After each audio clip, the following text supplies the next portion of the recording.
December 29th, 2009. It's the dead of night in Lithonia, Georgia, a peaceful community 30 miles east of Atlanta. Lithonia is a small country town turned bedroom community. It's a quiet place where people come to buy a home and get away from the city. But even in the sleepiest suburb, safety isn't guaranteed. At 2 a.m., the cab 911 received a frantic phone call from a homeowner. The caller is 48-year-old Pamela Ballin. Cab County 911. It's like somebody's in the house. She heard ransacking throughout the house. Lots of loud noises, things falling, things being broken. Tell me, where are you at in the house now? Closet. You're in the closet? But a panicked Pamela tells the dispatcher that she's terrified for her husband, 53-year-old Ricky Ballin. Where's your husband at, ma'am? I don't know, right? She said she heard her husband fighting with an intruder. Somebody was hitting on him. She also hears him say, "Gun, get a gun, get a gun." But scared for her life, Pamela instead hid in the closet to call for help. Do you still hear voices in the house? But Pamela tells the dispatcher she does hear someone. What did you hear? My husband calling for me. Her husband was downstairs calling for help. I should go downstairs. No, ma'am. Just stay where you are.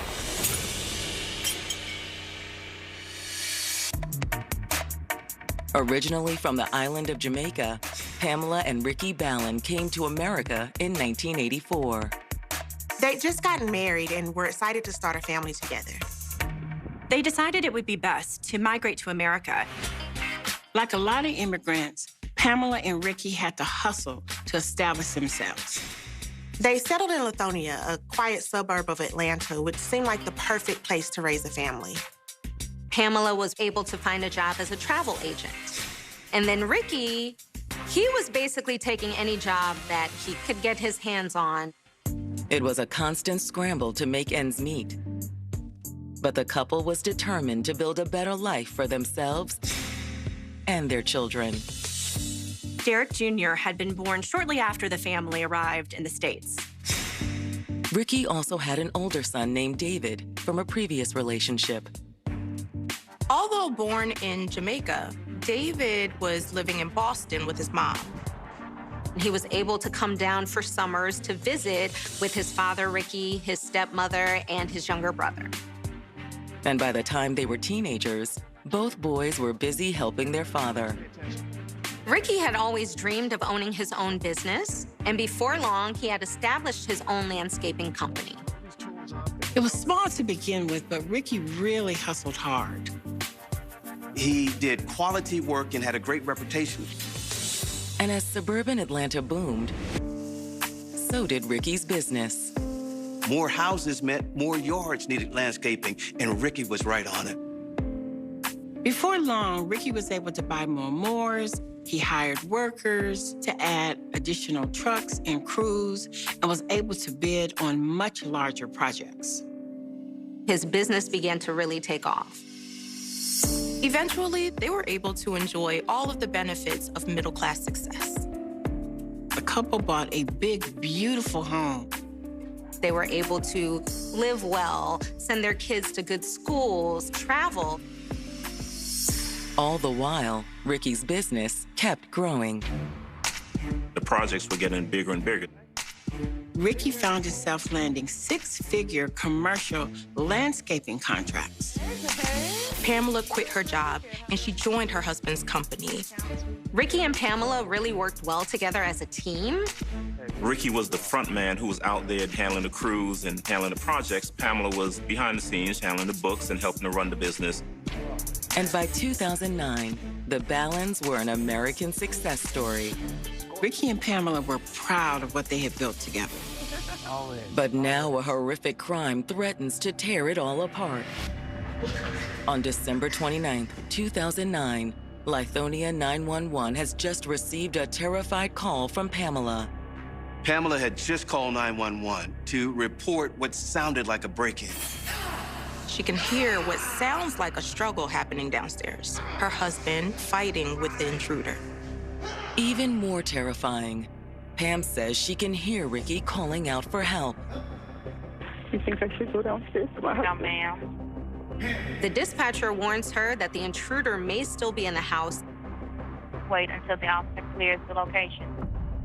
That had to be so terrifying for her, knowing something is going on with her husband and not being able to respond or react for fear of something happening to her. She spends a majority of the 911 call pleading with the dispatcher to allow her to go check on him. I need to go downstairs. Stay where you are. After several agonizing minutes, police arrive on the scene. The front door was locked, and despite the situation, officers didn't break it down. Then after urging her to stay put, the dispatcher asked her to go downstairs to let in the police. Stay on the phone with me and go and get the door. Are you sure?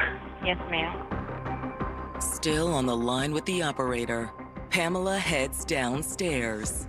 She breaks down completely as she lets the officers inside. The police find Ricky lying on the foyer floor. There's a lot of blood. It's just a total mess. It's a wife's worst nightmare.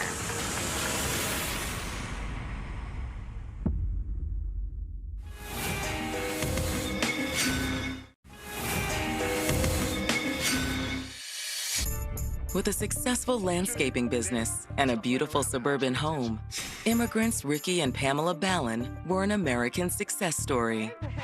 By the end of 2009, Ricky and Pamela were really proud of what they had accomplished. It wasn't easy. It required a lot of hard work, but they had built a life here in America.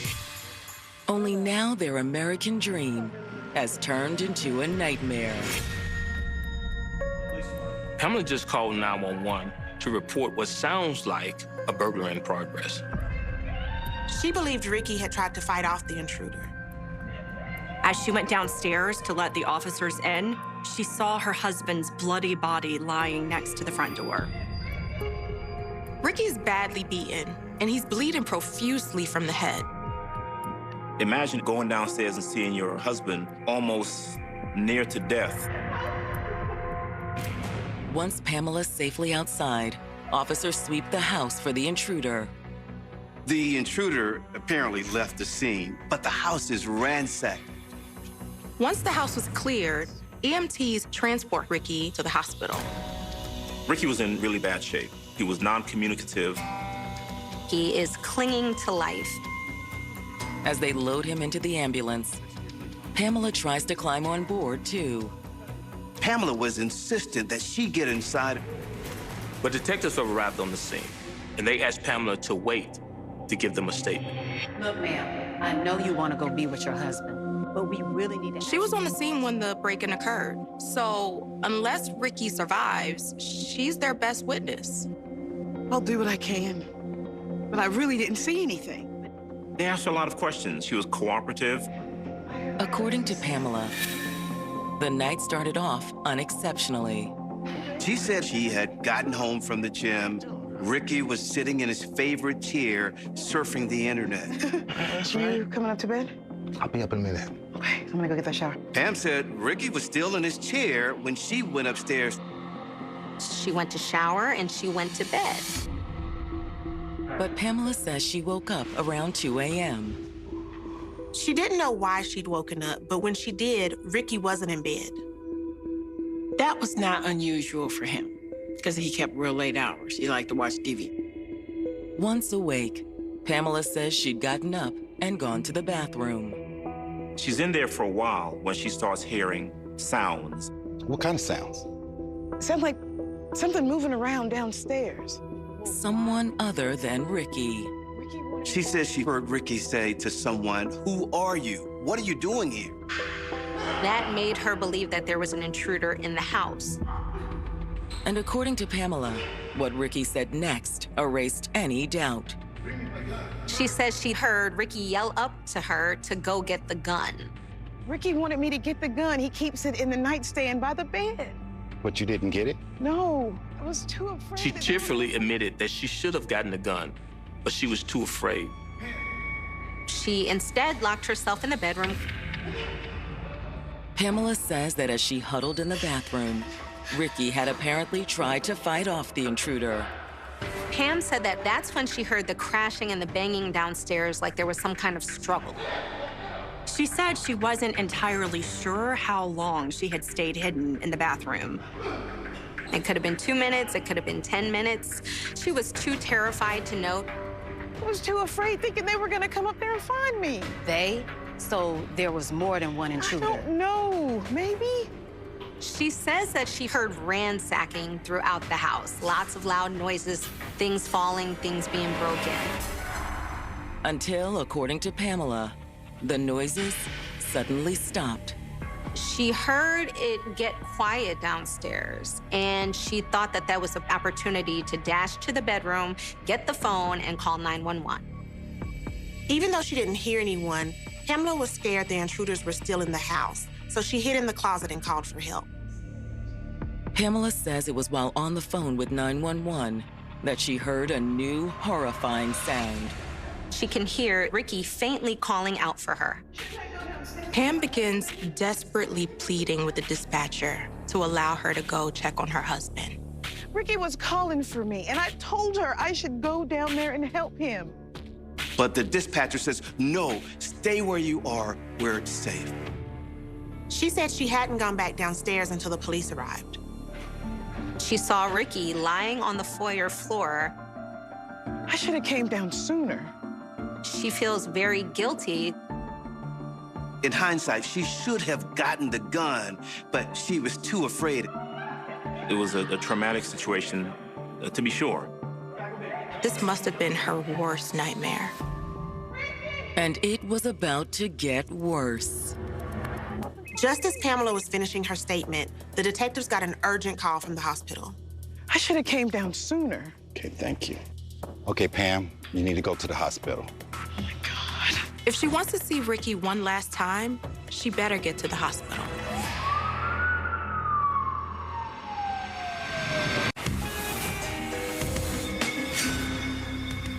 According to research released by the U.S. Department of Justice, there are an estimated 2.5 million burglaries nationwide each year. Of these, 66% are home invasions, but only 13% lead to an arrest due to lack of witnesses or physical evidence. While talking to detectives about the apparent home invasion and vicious assault on her husband, Ricky, Pamela Ballin has just received horrific news. Pam learns that if she wants to see Ricky one last time, she has to get to the hospital immediately. A neighbor drives the distraught Pamela to Atlanta's Grady Memorial Hospital. Grady is the premier trauma center in the region. Grady has a reputation for saving people. But there's nothing they can do for Ricky.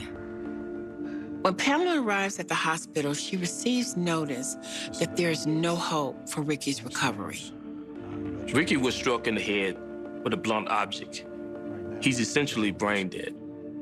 He could survive indefinitely on life support, but he will never regain consciousness.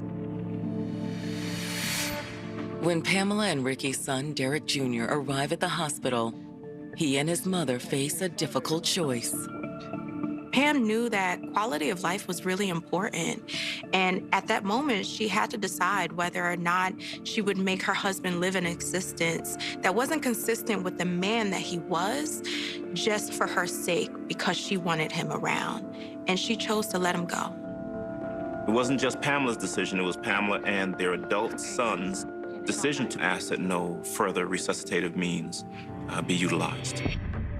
For detectives at the crime scene, it means their investigation will soon be upgraded to a homicide. And the evidence points to a likely motive. Based on the scene, police were thinking that this started out as a robbery. The house was ransacked. There was furniture everywhere, drawers poured out. Pictures hanging off the wall, broken glass pieces on the floor. The Christmas tree was turned over. They also found blood spatter all throughout the first floor, so it looks like there was a knockdown, drag-out struggle.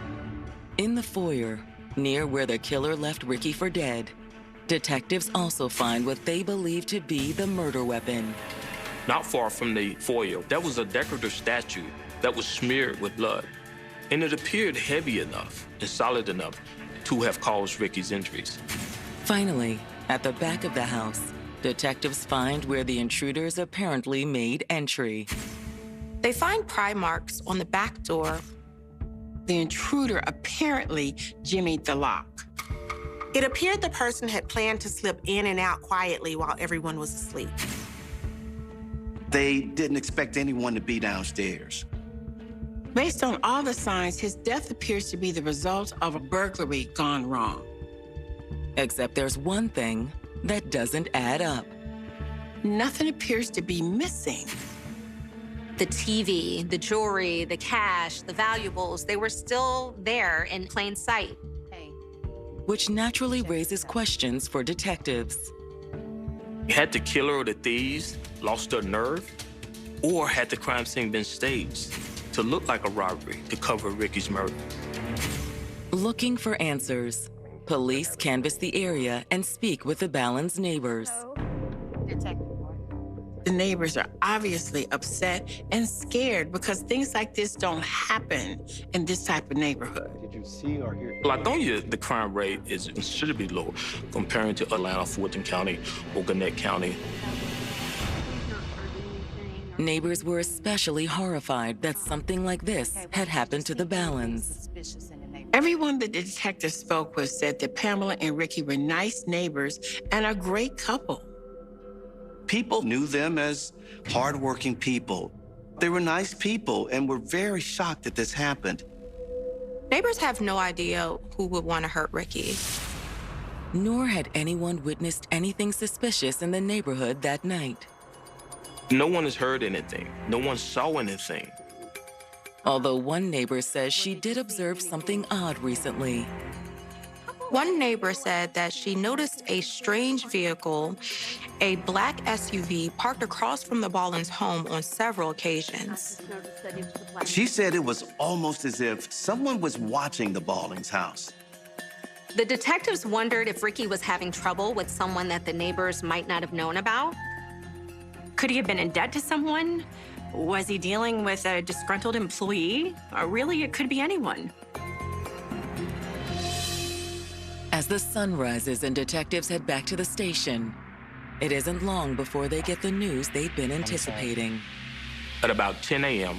that morning, Ricky dies. With the clock ticking now to find Ricky's murderer, investigators waste no time inviting Pamela down to the station to give a formal statement. Coming in, I know this is a difficult time for you. Pamela was still very upset, and she seems shocked that anyone would want to break in their home and harm Ricky. I thought this was just a burglary. Well, that's what we're trying to find out. Pamela told detectives that as far as she knew, Ricky didn't have any enemies. Was he having any problems with the business? No. However, there's one other possibility that detectives will need to rule out. They started asking her questions about whether she had been seeing anyone, whether Ricky had been seeing anyone. A lot of personal questions. No, everything was fine. Pamela also says she has no idea who might be in the black SUV a neighbor spotted lurking around the house in the days leading up to the murder. No, I don't know anything about that. But while Pamela's statement offers no new leads for detectives, Hi, Derek. Pamela and Ricky's son, Derek Jr.'s, does. There's something about my dad y'all probably need to know about. He says that detectives should talk to his dad's girlfriend. His girlfriend? Yeah. He tells authorities that his father had been having an affair.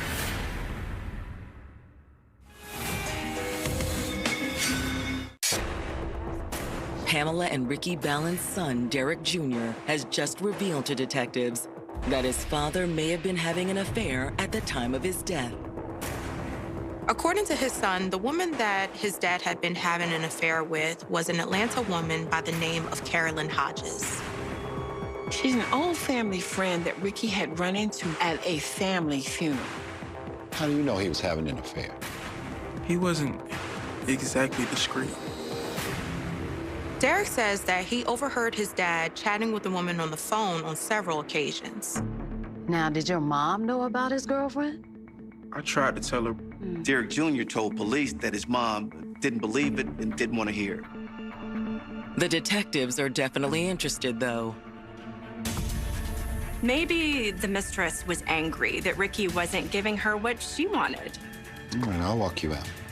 Attempting to confirm whether Ricky was truly having an affair, investigators pull his phone records. What they discover is several late-night phone calls that trace back to Carolyn Hodges. There was even a phone call the night of the incident between Ricky and this woman. However, when detectives bring Caroline in for questioning, she says that was no affair. She says that she and Ricky were merely old friends. She admits that her and Ricky did talk on the phone quite often. She said it was just catching up at first, and ultimately it led to Ricky talking to her because he wanted her advice. Advice about what? Well, he and Pam were going through a rough patch. What did you say? According to Caroline, it was Pam, not Ricky, who had been having the affair. She said that Ricky found out he just didn't know what to do about it. No. Caroline says that Pam's boyfriend was a police officer named Antonio Vargas. According to Carolyn, Antonio and Pam go to the same gym. And when Ricky found out about the affair, he was very upset. But she says he also blamed himself. He had been so focused on his business and working long hours. I told him to talk to Pam about it. Well, did he follow your advice? Yes. Ricky had confronted Pam about the affair, and she had broken things off with Vargas. Her and Ricky had reconciled and were gonna do their best to make the most of it. If Caroline's telling the truth, detectives see a few possibilities. Vargas was angry about the breakup. Did he possibly seek revenge by killing Ricky? Or maybe Pam hadn't really ended things with Vargas. Maybe they were plotting together to remove Ricky from the picture so that they could be together. Or could the most likely scenario be that Caroline was pointing the finger at Pam to throw detectives off her track? Maybe she wanted to be more than friends with Ricky and gotten angry when he rejected her. However, a quick check of Caroline's phone records rules her out as a suspect. According to her cell phone records, she had called Ricky from her sister's house in North Carolina. There's no way that she could have committed the crime. What's more, it appears there may be something to Caroline's story about Antonio Vargas. They determined that he owned an SUV that was similar to the SUV that neighbors reported that was lurking in the neighborhood. Was it possible that Vargas had been scoping out the scene? But if that was the case, why didn't Pamela say anything when detectives brought it up with her? When investigators bring Antonio in for questioning, he doesn't deny the affair. We just met at the gym. You know, one thing leads to another. He said she felt neglected by her husband, so he was more than happy to step in. You still seeing her? Nah, we just hooked up a few times. He characterizes it as just a fling. He says that he really didn't care whether or not she reconciled with her husband. That's when investigators confront him about the black SUV. Then why are you hanging around her place? What are you talking about? He denies that it was his SUV in the neighborhood. Look, if an SUV looks like mine, it's just a coincidence. Antonio also denies having anything to do with Ricky's death. When he was asked what he was doing the night of the murder, he said he was working. A quick check with the Atlanta police appears to confirm Antonio's alibi. He was on duty at the time of the murder and had answered a call a half-hour away from the crime scene. They ruled him out as a suspect. It looks as if the investigation is at a dead end. Until Ricky's son, David, arrives from Boston with new information for detectives. There's something you ought to know. Well, tell us. He tells the detectives that his father was furious over the fact that she was skimming money from the landscaping business. David says it all started when his father asked Pamela to take over running things in the office. He preferred to be physically on the job site and doing the hands-on work. However, according to David, trouble soon surfaced. When he did check the books, he noticed what he thought were some irregularities. You talked to her about it? Yeah. David stated his stepmom assured Ricky that it was no big deal. She just had different ways of doing things than what he was used to. David said that his father had bought Pam's excuses at first.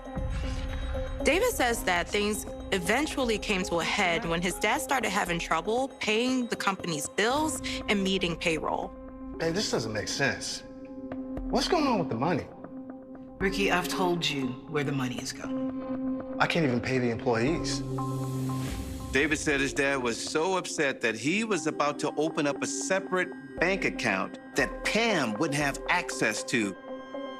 According to David, Ricky was so fed up, he was ready to file for divorce. Well, do you know who was handling your dad's divorce? Well, I'm not sure he'd gotten that far.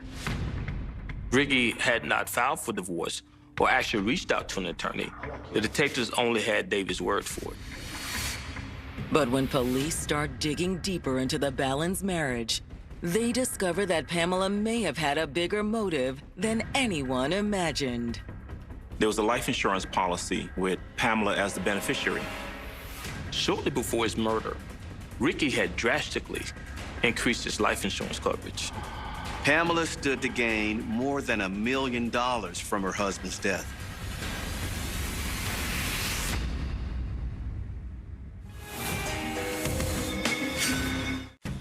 DeKalb County detectives have just discovered that Pamela Ballin may have had a powerful motive to murder her husband, Ricky.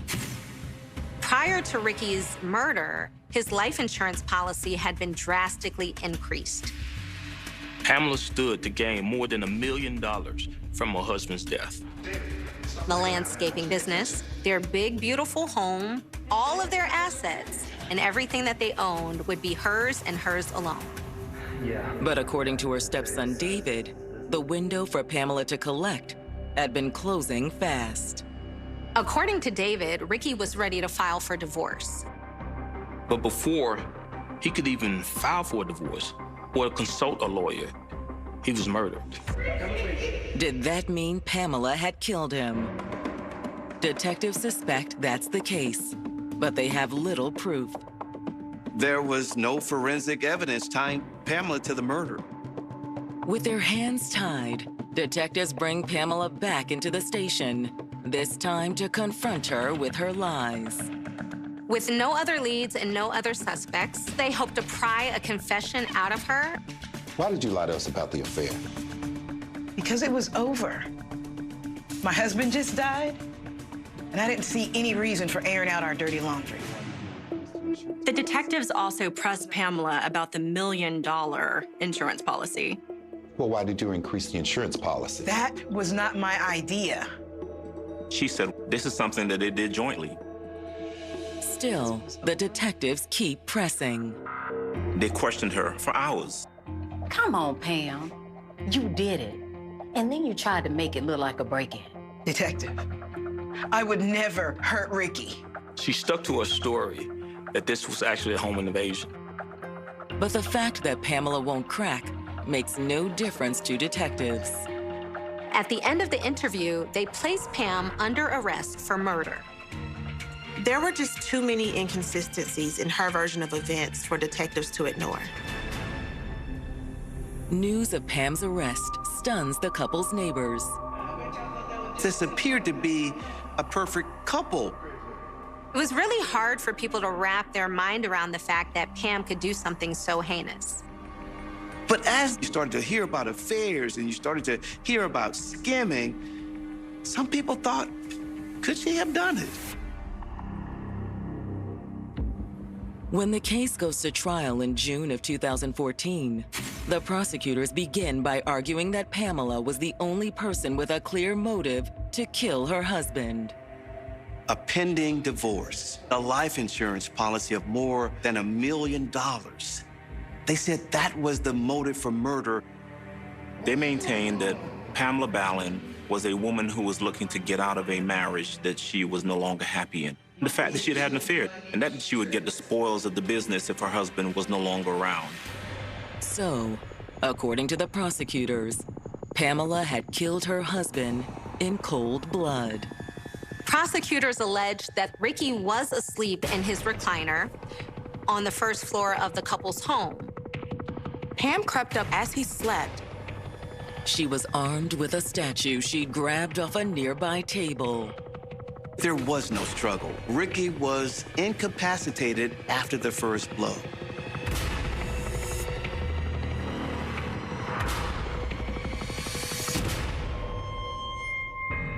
Once he was down, she dragged her dying husband into the foyer.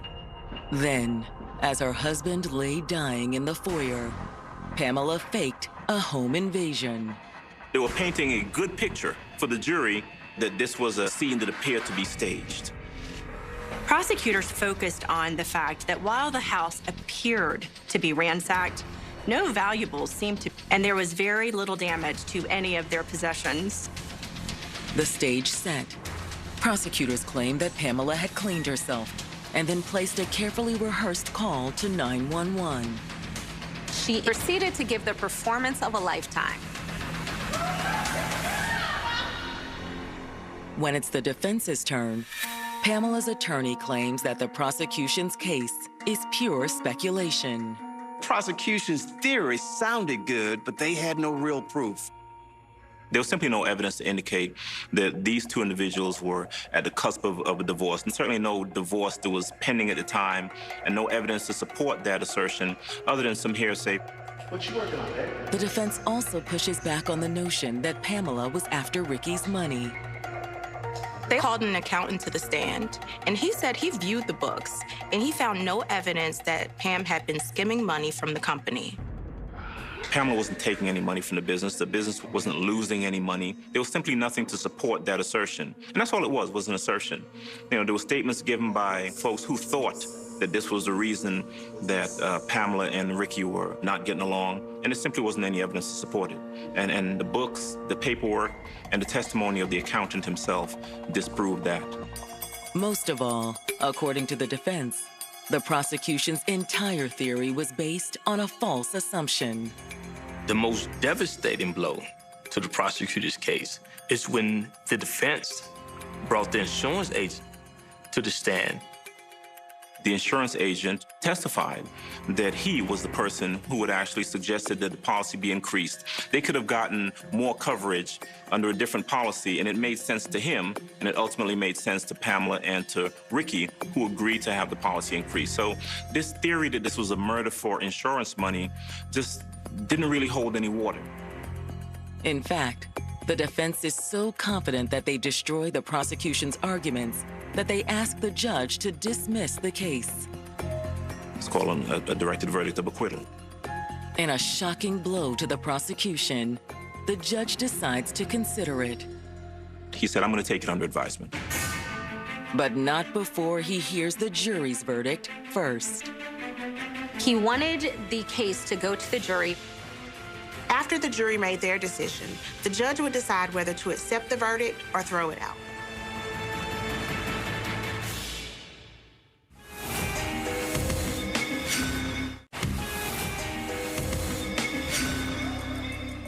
We don't believe there's enough evidence for this case to even go to the jury. Now, we asked for it to be dismissed. The judge didn't do it. He didn't rule on it. He said, I'm going to hold off on ruling on that, which is very odd. Now, my opinion, having practiced for 20-some-odd years, is that the judge thought that she was going to be acquitted. And he didn't want to be the one to make the decision. He wanted the jury to go ahead and acquit her.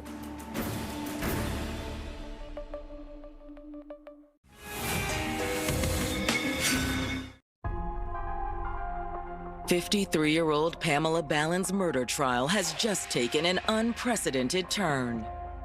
Pam had been accused of killing her husband, Ricky, in order to collect his $1 million life insurance policy. The defense was so sure the prosecution had not proved its case, they asked the judge to throw out the charges.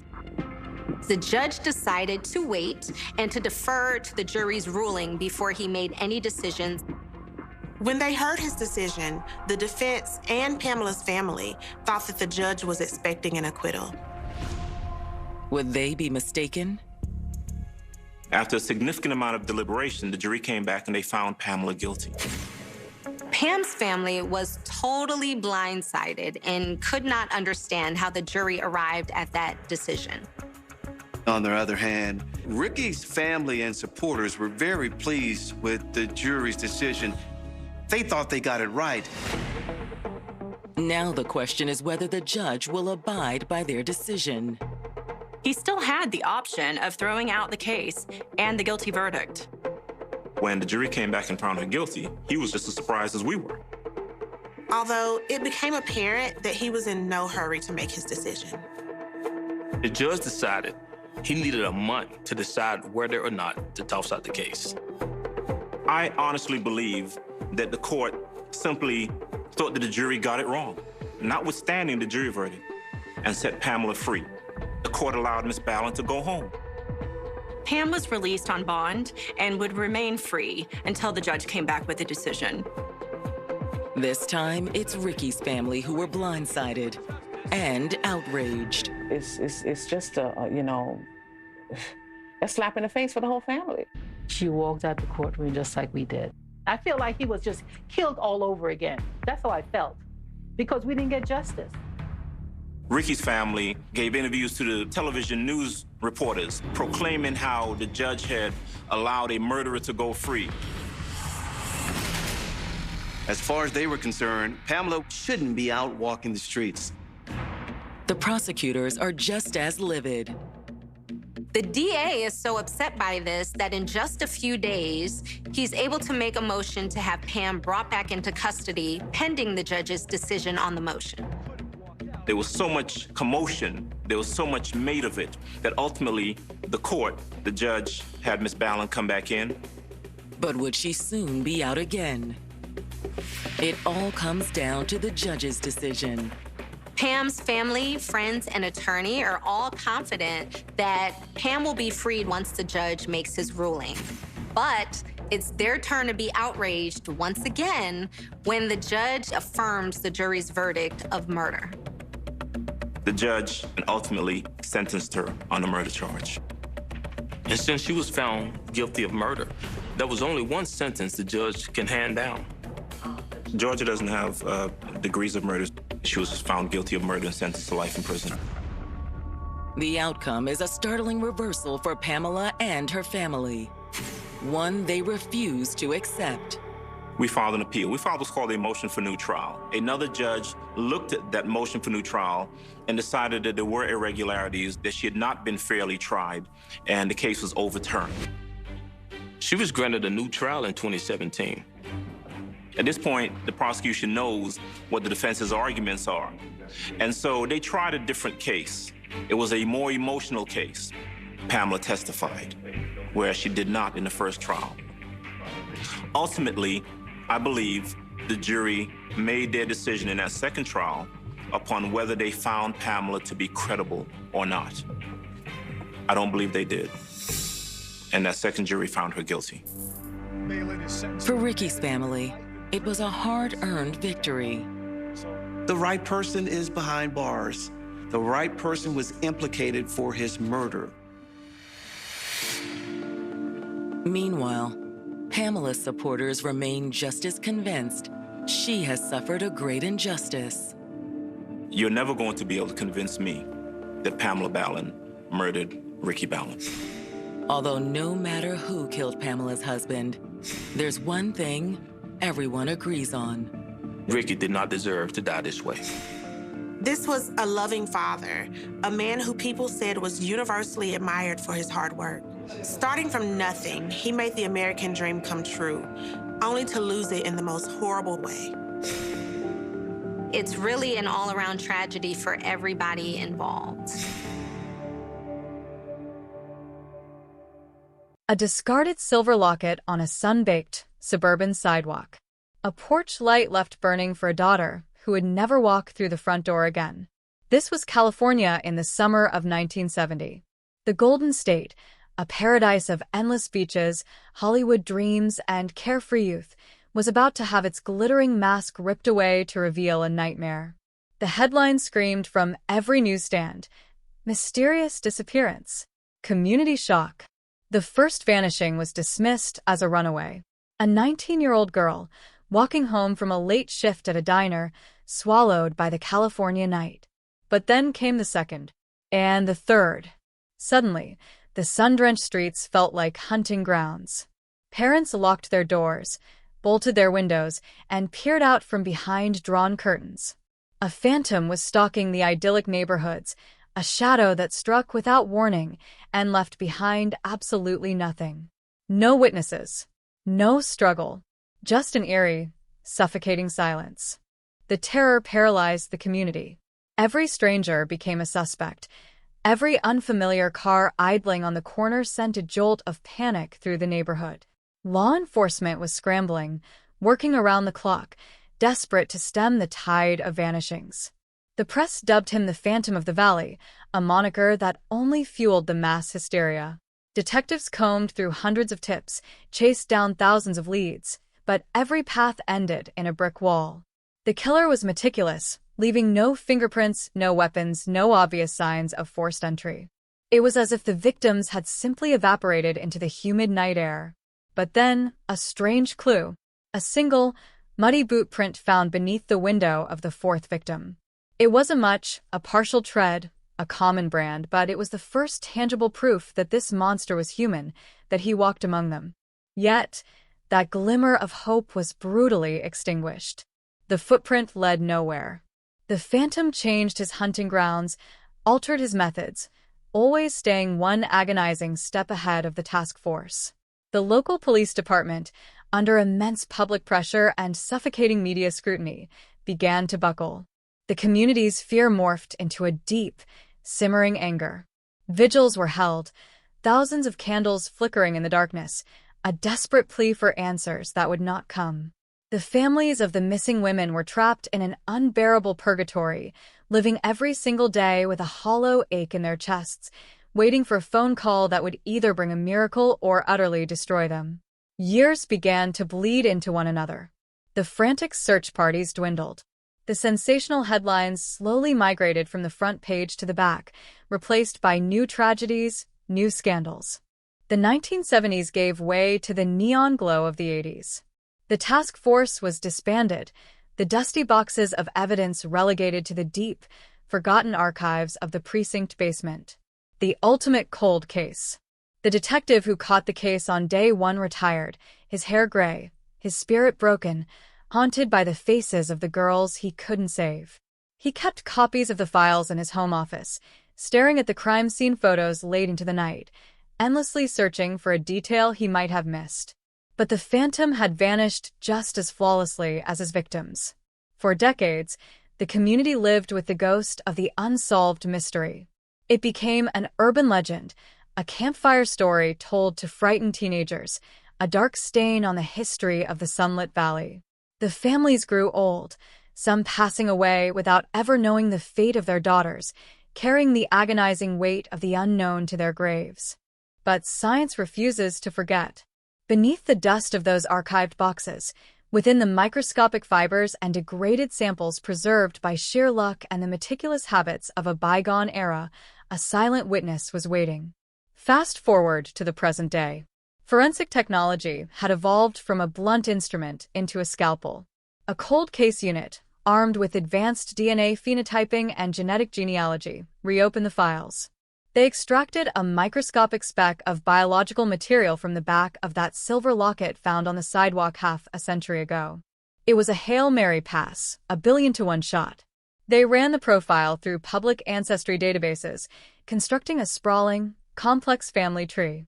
They followed the branches, tracing the genetic lineage through distant cousins, narrowing down the possibilities, eliminating suspects one by one until the impossible web pointed to a single, terrifying locus. The monster wasn't a mastermind. He wasn't a phantom.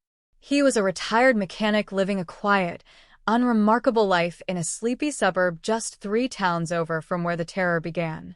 He was 80 years old, a frail man with thinning white hair, a slight stoop, and a meticulously manicured lawn.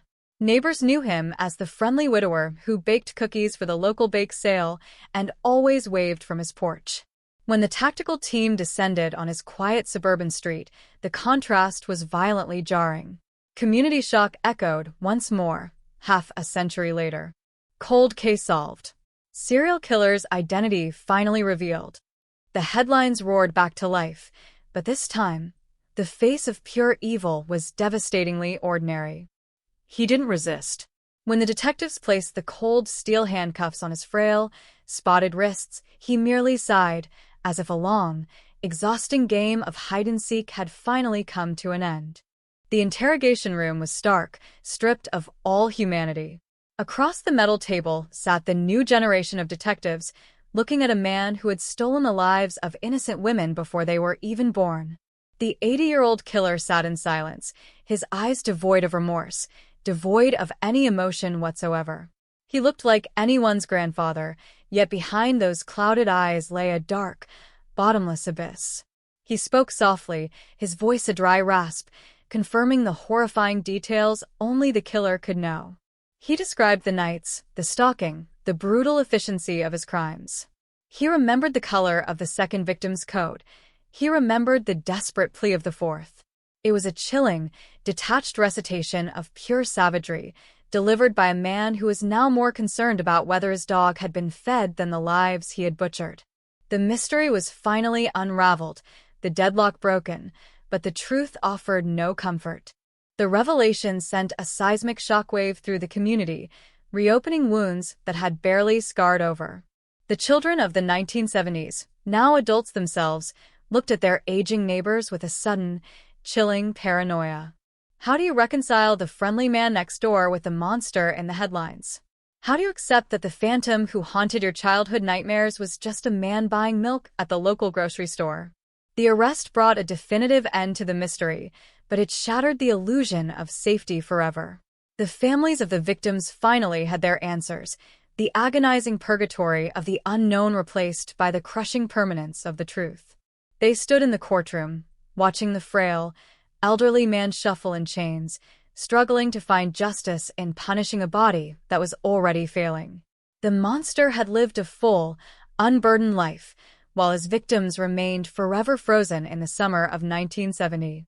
The gavel fell, the sentence was pronounced, and the courtroom emptied, but the shadows refused to dissipate. The files are closed, the box is sealed, the phantom finally unmasked. Yet, the true horror of the California 1970 cold case isn't just in the brutality of the crimes, but in the terrifying realization of how easily evil can hide in plain sight. It lingers in the quiet cul-de-sacs, in the friendly waves across the fence, in the terrifying knowledge that the monster wasn't hiding in the dark woods, he was hiding in the light of the California sun. The case is solved, the killer is behind bars, but the innocence of that valley can never be recovered. The silence of those stolen nights still echoes through the canyons, a haunting reminder that sometimes the most terrifying monsters don't look like monsters at all. They look exactly like us. The silence of the interrogation room was not a void. It was a physical weight, a suffocating shroud that seemed to pull the oxygen from the very air as the digital recorder flickered with a rhythmic, pulsing red light. Across the scarred wooden table, the detectives, men and women who hadn't even been born when the first girl vanished, stared at a figure who defied every cinematic trope of a monster. This was the face of the 1970 predator, now 80 years old, his skin like yellowed parchment stretched thin over a frail frame, his eyes clouded by the milky film of cataracts. Yet, beneath that veneer of geriatric fragility, his memory was a razor, a chillingly sharp instrument that sliced through 5 decades of silence. He began to speak, not with the tremors of a frightened old man pleading for mercy, but with the cold, rhythmic precision of a master clockmaker describing the intricate gears of his finest work. This was the nightmare the valley had tried to bury, now exhaling its first breath in 50 years. He recounted the layout of the suburban streets exactly as they existed in the summer of 1970, detailing the specific flicker of a faulty street lamp on the corner of Elm and Mason, the exact spot where the third disappearance occurred. He spoke of the humid night air, the scent of blooming jasmine, and the precise, terrified expression of a 19-year-old girl who realized, too late, that the kind gentleman offering her a ride was not a savior, but a wolf who had been circling her for weeks. The detectives felt a primal shiver. This wasn't a confession born of a dying man's guilt or a sudden spark of conscience. It was a dark, indulgent stroll down memory lane. It was a monster revisiting his greatest hits, savoring the details of his own depravity as if he were discussing a mundane hobby. The community shock that had paralyzed the region decades ago was being reborn in that small, windowless room, fueled by the realization that this man had lived among them, unbothered and invisible, for his entire adult life. Outside the precinct, the world was exploding. News tickers scrolled incessantly across every screen in the state. Cold case breakthrough. The 1970 Phantom unmasked. But the reality was far more visceral, far more terrifying than a headline could capture. People who had grown up in the shadow of those disappearances, who had been taught by their parents to never walk alone and to always look over their shoulder, were forced to confront a shattering truth. The Phantom hadn't fled to some distant, dark corner of the earth. He hadn't perished in a nameless alleyway or been swallowed by his own demons. He had stayed. He had thrived. He had watched the very children he terrorized grow into adults. He had attended neighborhood barbecues, perhaps even complimented the landscaping of a family whose daughter he had watched through a bedroom window 50 years prior. The sense of betrayal was a physical weight, a poison that seeped into the very soil of the valley. Every good morning, exchanged over a garden fence for 5 decades, now felt like a jagged, venomous barb. As the forensic teams and behavioral analysts peeled back the layers of his seemingly mundane existence, they found a man who had mastered the art of the invisible. He had been a veteran with an honorable discharge, a reliable employee at the local utility company, a consistent taxpayer who never missed a bill. He had used the very fabric of civilized society as his camouflage, blending so perfectly into the background that even when his name appeared on peripheral witness lists in the early 70s, he was dismissed by overstretched investigators. He was too helpful, too ordinary, or too integrated into the community to be a serial killer. He had hidden in plain sight, using his normalcy as a shield, while the police searched for a boogeyman that didn't exist. This strange clue from the 70s, the muddy boot print that had haunted the lead detective's dreams, was finally matched to a pair of vintage, steel-toed work boots found preserved in a vacuum-sealed bag, hidden behind a false wall in his garage. He hadn't thrown them away. He had kept them as a memento of his narrowest escape, a silent, decades-long taunt directed at a justice system that had stood just inches from him and blinked. The investigation quickly transitioned from a hunt into a clinical autopsy of a lifetime of deception. Searching his property was like excavating a site of pure malevolence disguised as a suburban home. Tucked away in a crawl space, beneath layers of insulation and dust, investigators found a collection of souvenirs that modern criminal profiling would call trophies. Each item was a devastating punch to the gut for the families involved. A high school class ring with a faded engraving, a single turquoise earring, a tattered yellow hair ribbon that had once belonged to a girl who never made it to her prom. These weren't just objects. They were the stolen remnants of stolen lives, kept by a man who treated human beings like butterflies pinned to a board. The mysterious disappearance cases were being closed one by one, not with the closure the families had prayed for, but with a cold, hard finality that offered no room for hope. The Phantom was no longer a ghost. He was a man named Arthur, a man who liked his coffee black and his lawn mowed at precisely 2 inches. The legal proceedings that followed were a surreal, macabre circus. The courtroom was packed every single day with the aging siblings, the gray-haired childhood friends, and the few surviving parents of the victims. These were people who had spent half a century trapped in a psychological purgatory, their lives defined by a hole that could never be filled. They watched with a mixture of fury and disbelief as the man who had destroyed their world was wheeled into the chamber. His frailty was his final defense, a shield of old age that frustrated the public's desire for a more traditional, aggressive brand of justice. There were no dramatic outbursts, no cinematic reveals of a hidden motive. There was only the slow, agonizing drip of forensic evidence, the matching of the mitochondrial DNA, the fiber analysis that linked his old work truck to the crime scenes, and the testimony of a now elderly woman who, as a teenager, had narrowly escaped his grasp but had been too terrified to speak until now. Serial killer's identity finally revealed.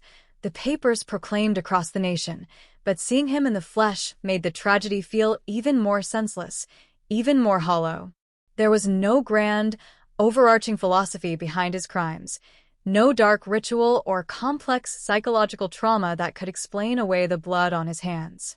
He was simply a predator who had decided that he had the inherent right to extinguish the light in others because he had the opportunity to do so.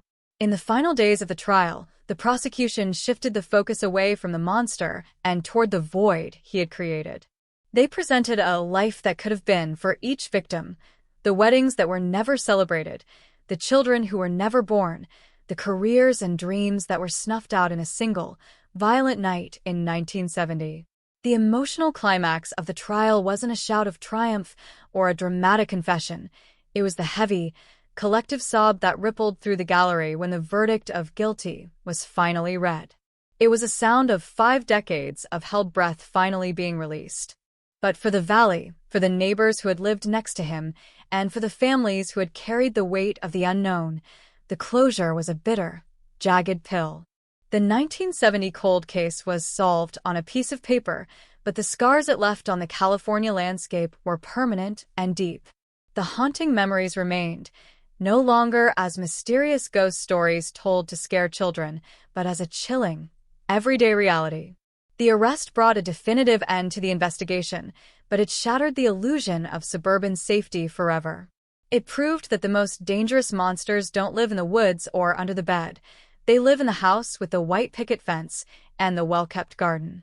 As the 80-year-old killer was led away in his final set of chains, destined to spend his remaining breaths in a concrete cell, the sun continued to beat down on the California valley. The beaches were still golden, and the palm trees still swayed in the breeze, but the shadows they cast felt longer, darker, and more permanent. The mystery was over, but the haunting had only just begun. The phantom was gone, but the knowledge of his existence remained, a permanent stain on the sun-drenched dream of 1970, a reminder that evil doesn't always wear a mask. Sometimes, it wears the face of a neighbor.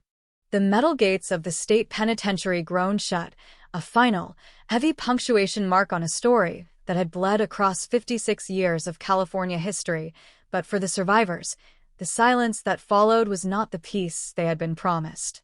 Cold case closed, the headlines read, yet in the living rooms of the Inland Valley, the air remained thick with the ghosts of 1970. The conviction of an 80-year-old man, a frail shell who required a wheelchair to enter his cell, felt less like a triumph of justice and more like a cruel cosmic joke. The community shock that had once been a sharp, electric terror had transmuted over the decades into a dull, throbbing ache, a collective trauma that didn't simply vanish because a gavel hit a wooden block. We look at the photographs of the victims again, their Polaroid smiles frozen in a world of bell-bottoms and high school rallies, and we are forced to confront the most harrowing question of all: what happens to the justice that arrives too late to be seen by the eyes that wept for it? The investigation into the killer's lost years, the decades between his final known strike and his eventual capture, began to reveal a landscape of missed opportunities that haunted the current task force. As detectives peeled back the wallpaper of his mundane life, they found a chilling pattern of near misses. In 1984, a traffic stop for a broken taillight. In 1992, a brief questioning regarding a local theft. Each time, the phantom had looked the law in the eye with the calm, steady gaze of a grandfather, and each time, the law had looked away, blinded by the bias of his perceived normalcy. The realization that he had been in the system multiple times while the families of the disappeared were pleading for scraps of information created a new wave of public fury. This wasn't just a story of a brilliant predator. It was a story of a systemic blind spot, a failure of imagination that allowed a monster to age gracefully while his victims remained forever teenagers, buried in shallow, unmarked secrets. In the neighborhoods where the disappearances first sparked a mysterious disappearance, panic, the atmosphere shifted from relief to a quiet, suspicious introspection. People began to look at their own histories with a jaundiced eye. The elderly man who used to walk his dog past the park? The quiet mechanic who fixed their cars for 20 years? The revelation of the killer's identity, a man who was just another face in the crowd, acted as a corrosive agent on the social fabric. Community shock was no longer about the crimes themselves, but about the terrifying ease with which the human mind can compartmentalize evil. Neighbors who had shared Thanksgiving leftovers with him felt a physical revulsion, a need to scrub their own memories clean. The house where he lived, once a simple suburban bungalow, became a macabre landmark, a place where people drove by slowly, peering through windows as if they could see the stains of 1970 on the linoleum floors. It was eventually razed, but the empty lot remained a scar, a patch of dirt where the grass refused to grow quite right. For the siblings of the victims, now entering their own twilight years, the solved status of the case brought a strange, hollowed-out kind of grief. They stood at the grave sites, some occupied by recovered remains, others still empty cenotaphs, and felt the weight of a lifetime spent in waiting. The strange clue of the muddy boot print or the silver locket was no longer a mystery to solve, but a relic of a stolen youth. They spoke to the press not with the fire of vengeance, but with the exhaustion of marathon runners who had crossed the finish line only to find the stadium empty. They described the lingering impact of growing up in a home where a chair was always left vacant, where their parents died of broken hearts that were medically listed as cardiac arrest but were truly caused by the toxic mystery of 1970. The killer got to grow old. He got to see the moon landing, the turn of the millennium, and the rise of the digital age. He got to feel the sun on his face for 18,000 days that were stolen from his victims. The emotional climax of this decades-long saga didn't happen in the courtroom. It happened in the quiet corners of the county archives, where the final boxes of evidence were being processed for permanent storage. A young clerk found a letter, handwritten by the mother of the second victim in 1975, addressed to the person who knows. It was a plea for just one detail, one location, a promise of forgiveness in exchange for the truth. The letter had never been answered. Seeing that yellowed paper next to the high-tech DNA printouts that eventually trapped the monster highlighted the agonizing gap between human suffering and scientific resolution.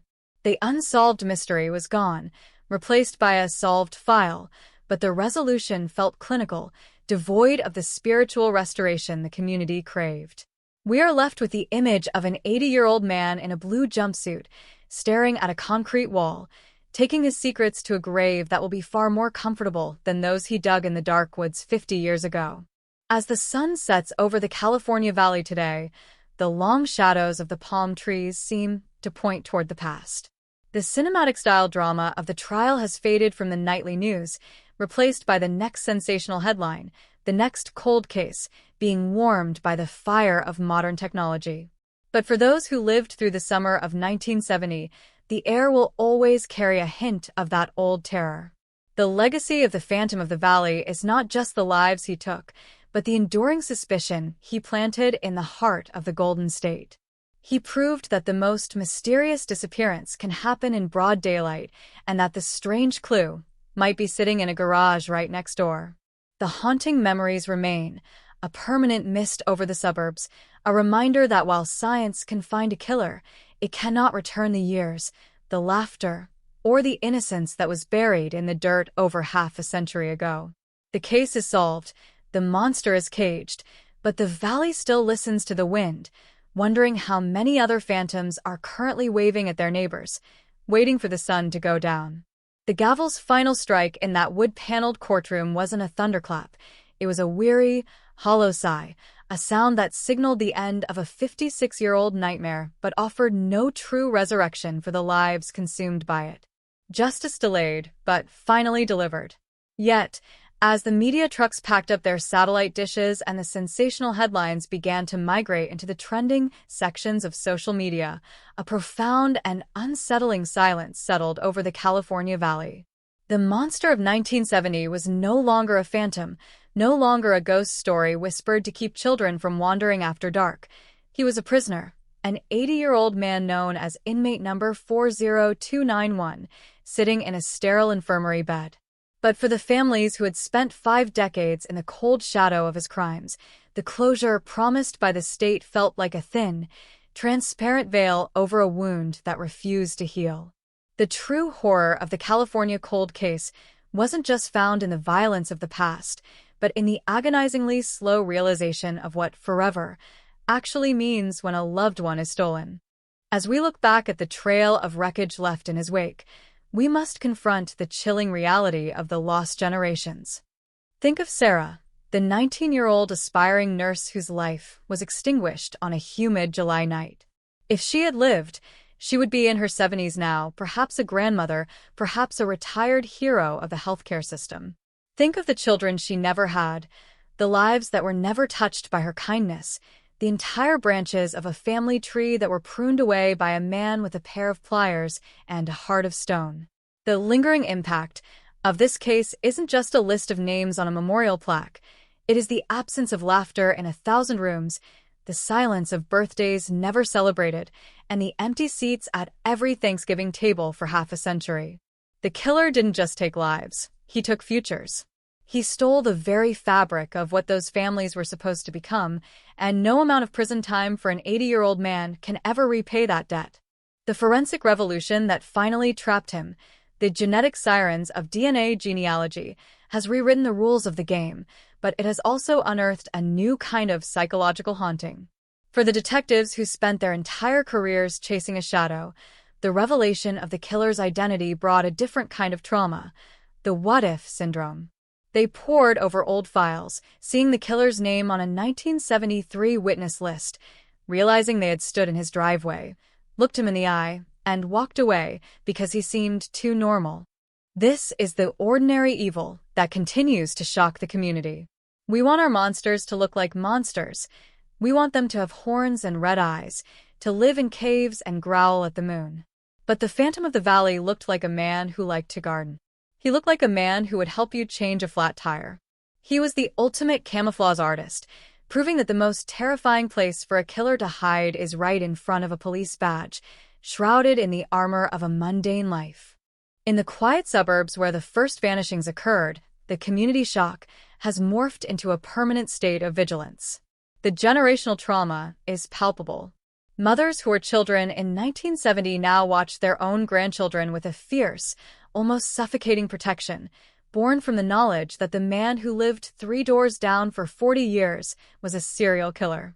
This strange clue that finally cracked the case, that silver locket, is now a museum piece of forensic history, a symbol of how the smallest fragment of the past can wait in the dark for decades, biding its time until technology catches up to the truth. But as that locket sits in a glass case, the families are still living in the wreckage. They're the ones who have to wake up every morning and remember that the mystery is over, but the person is still gone. The closure is a period at the end of a sentence that no one ever wanted to read. The killer's final days are spent in a state-funded medical ward, receiving the kind of care and attention he never afforded his victims. This is the bitter irony of the legal system. We must remain civilized even in the face of the uncivilized. He watches the news on a small television, perhaps seeing the very reports about his own capture, his face a mask of indifference. He offers no apologies, no explanations, no maps to where the missing pieces of his victims' lives might be hidden. He is a vault of secrets that is slowly being reclaimed by the earth. The deadlock may be broken, but the questions remain. Why did he stop? Did he stop?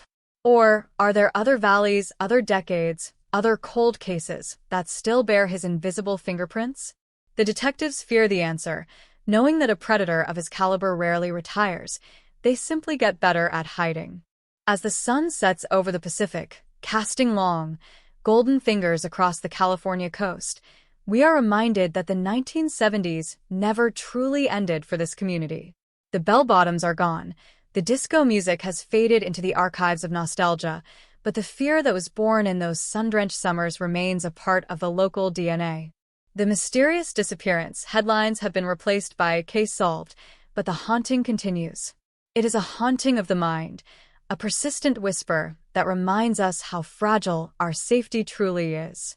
The story of the California 1970 cold case is a cinematic tragedy of the highest order, a narrative of patience, science, and the relentless pursuit of a ghost. But it is also a cautionary tale about the darkness that can dwell within the light. The emotional climax of this entire saga is not the arrest, nor is it the verdict. It is the moment when the last surviving parent of a victim, a woman now in her 90s, was told the name of the man who took her daughter. She didn't scream. She didn't cry. She simply closed her eyes and whispered, "I knew it wasn't a runaway." In that one sentence, 50 years of self-doubt, social stigma, and agonizing uncertainty were swept away, replaced by the heavy, crushing weight of the truth. She had lived long enough to see the phantom unmasked, but she had also lived long enough to know that seeing his face didn't bring her daughter back. The community shock eventually fades into a quiet, somber respect for the resilience of the human spirit, for the families who refuse to let the names of the lost be forgotten. We conclude this journey not with a sense of triumph, but with a lingering, haunting memory. The California Valley is beautiful, its hills rolling and green, its cities bustling with the energy of the future. But if you walk the streets where the phantom once prowled, if you stand near the spot where that silver locket was dropped in the dirt, you can still feel the chill of 1970. The case is solved, the killer is identity revealed, and the law has had its say. But the ghosts of the lost girls still linger in the evening mist, a silent chorus reminding us that some wounds are too deep for the law to heal. They are the permanent residents of the valley, the eternal teenagers of a summer that never ended. And as we turn the page on this chapter of crime history, we carry their names forward, ensuring that even if the justice was late, their stories will never again be relegated to the darkness of a cold case file. The phantom is gone, but the light they left behind will never be fully extinguished.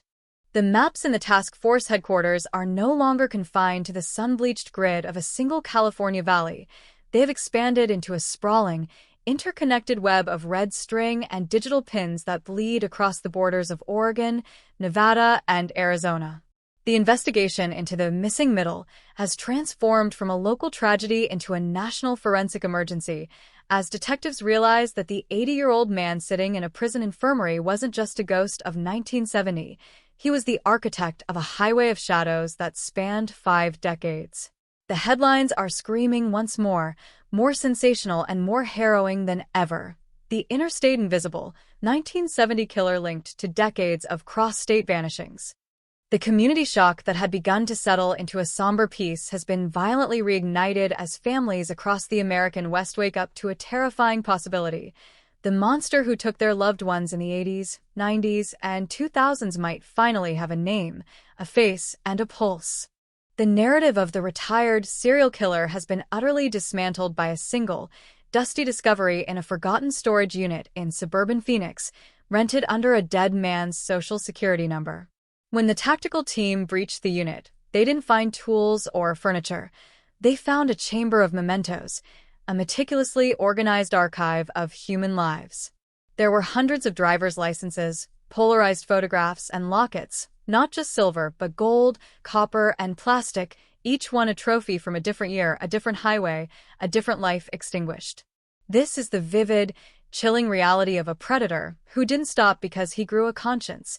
He stopped because his body finally failed him. The strange clue of the 1970s was just the beginning of a methodology that evolved into a terrifyingly efficient system of nomadic murder. He used his job as a long-haul equipment mover to traverse the veins of the country, picking his victims from the roadside fringes of society where the mysterious disappearance of a traveler would often go unnoticed for weeks. In the interrogation room, the atmosphere has shifted from curiosity to a desperate, high-stakes hunt for the truth. The lead investigator, a woman whose own father was one of the original 1970 detectives, stands over the killer, her voice a low, vibrating hum of controlled fury. She lays out a photograph of a woman who vanished in 1988 from a truck stop in Reno. The 80-year-old killer looks at it, his eyes narrowing, a ghost of a smile dancing on his thin, translucent lips. He doesn't deny it. Instead, he begins to critique the investigation of that era, mocking the small-town minds of the Nevada police who couldn't see the pattern. This is the sensational cruelty of the man. He views his crimes as a masterpiece of invisibility, and the detectives are merely students finally being allowed to see the work of a master. He describes the 1980s as his golden era, a time when the world was big, the highways were dark, and a man with a steady hand and a friendly smile could vanish into the night with a passenger who would never be seen again. The technology used to bridge these decades is nothing short of miraculous. Isotope analysis of hair samples found in that Phoenix storage unit is revealing a geochemical map of the killer's movements. By analyzing the oxygen and hydrogen signatures in the biological material, forensic scientists can tell exactly where the victims spent their final days, linking them to specific regions, specific water sources, and ultimately to the specific routes the killer traveled. This is the cold case solved by the marriage of history and high science.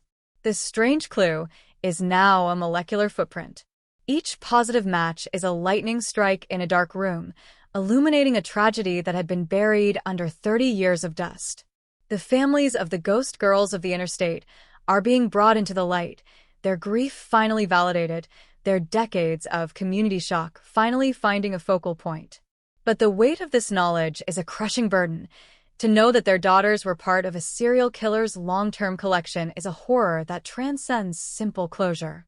As we delve deeper into the 1990s, the killer's journal entries, written in a cryptic, shorthand code found tucked into a hollowed-out Bible, reveal a man who was becoming increasingly obsessed with his own legend. He wrote about the Phantom of the Valley headlines with a detached, narcissistic glee, amused that the world thought he had vanished when he was actually just working a different zip code.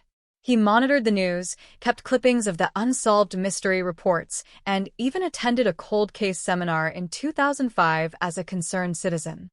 This is the deadlock of the human psyche, the monster who wants to be known but fears being caught.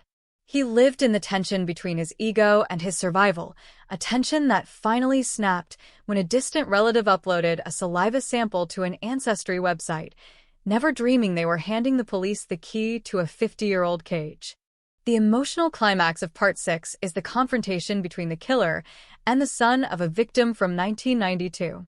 The son, now a man in his late 30s, is allowed a brief, supervised visit behind the glass of the prison infirmary. He doesn't yell. He doesn't scream for vengeance. He simply holds up a picture of his mother and asks, "Where is she?"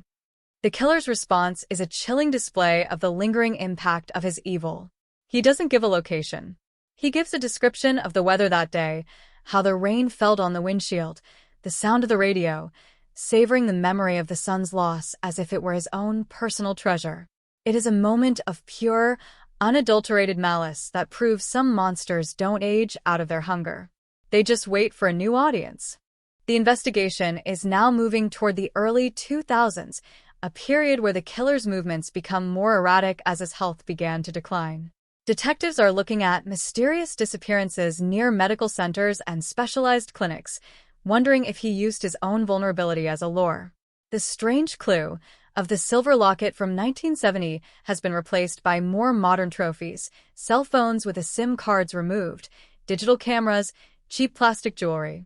The archive in the storage unit is a testament to the fact that he was a man who never threw anything away, a hoarder of souls who needed these objects to ground himself in his own horrific history. The identity finally revealed was only the first domino. The rest are falling across the map of America, each one hitting the ground with the sound of a closing casket. The community in the California Valley, where it all began, is watching this expansion with a sense of collective vertigo. They thought they had a local problem, a neighborhood ghost that had finally been laid to rest. Now they realize they were merely the starting point for a cross-country odyssey of blood. The shock and surprise have been replaced by a grim, national conversation about the safety of our highways and the invisible people who vanish along them. The Phantom isn't just a 1970s relic. He is the face of a half-century of failure and a half-century of predatory genius. The mysterious disappearance headlines of the past are being rewritten as murdered by inmate 40291, a cold, clinical correction to 50 years of missing persons posters. The script concludes with a haunting image of the task force room at midnight. The red strings have become so dense, so entangled, that the map of the western United States is almost entirely obscured by the color of blood. We see the lead investigator sitting alone in the dark, her face illuminated by the glow of a tablet showing a 3D scan of a victim's skull found in the Arizona desert. She is looking for the strange clue, that one tiny, overlooked detail that will link this specific tragedy to the man in the wheelchair. And then she finds it, a microscopic fragment of a silver-colored metal embedded in the jawbone. A piece of a locket. The cycle has come full circle. The Phantom of 1970 is the butcher of 1990 and the monster of 2026. The case is solved in the eyes of the law, but for the detectives, it is a race against a dying man's heart. They need the locations, they need the names, and they need them before the interstate invisible vanishes for the last time into the ultimate darkness. The community shock is now a national vigil. We are all waiting for the next headline, the next strange clue, the next revelation from the storage unit of secrets. The 1970 cold case was just the tip of an iceberg made of frozen, forgotten lives. As the camera pans out, we see the dark, serpentine lines of the interstates stretching toward the horizon, shimmering like black oil under the moonlight, a permanent monument to the road where the Phantom never truly stopped driving. The digital flicker of a recovered memory card is the new heartbeat of this 56-year-old nightmare, a stuttering, pixelated ghost rising from the darkness of that Phoenix storage unit to demand justice in a world that had long since forgotten its names. While the 80-year-old monster sits in his infirmary cell, his lawyers are already weaving a new kind of shroud, the dementia defense, a desperate attempt to claim that the mind that meticulously archived decades of murder has suddenly, conveniently, dissolved into the fog of old age. Legal deadlock. The predator's final escape. The community that was once paralyzed by the Phantom of the Valley in 1970 is now gripped by a different kind of fury, the fear that the ultimate cold case will end not with a full accounting of the dead, but with a clinical shrug and a psychiatric dismissal.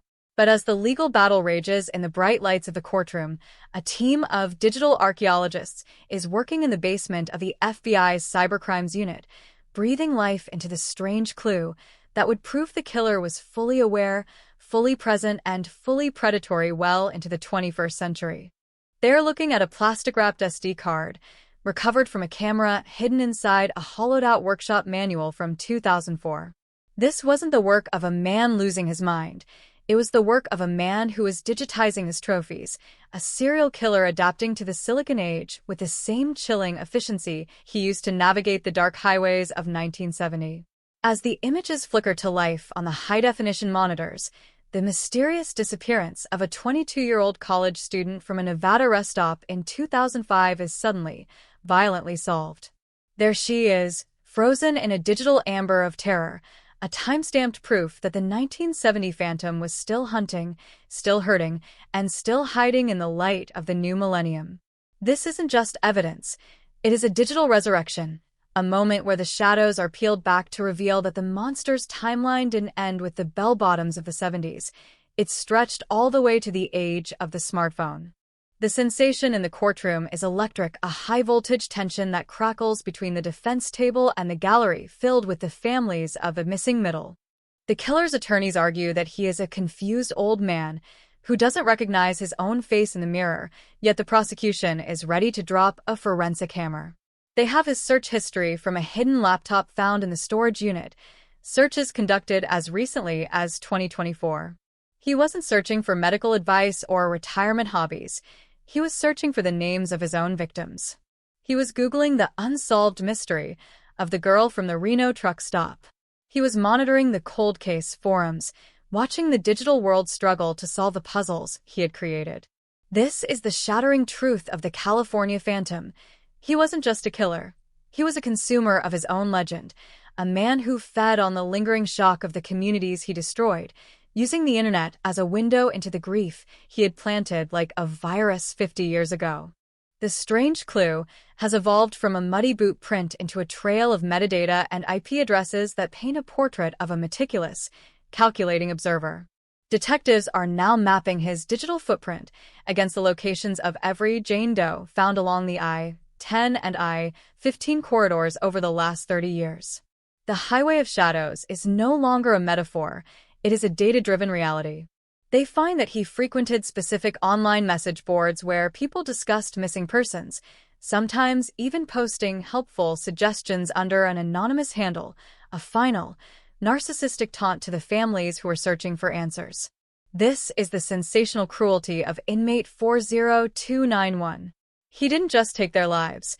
He watched their families suffer in real time, hidden behind a screen, an 80-year-old voyeur of agony who considered his invisibility to be a mark of genius. The community shock has reached a fever pitch as the Reno to Phoenix victims are given their names back.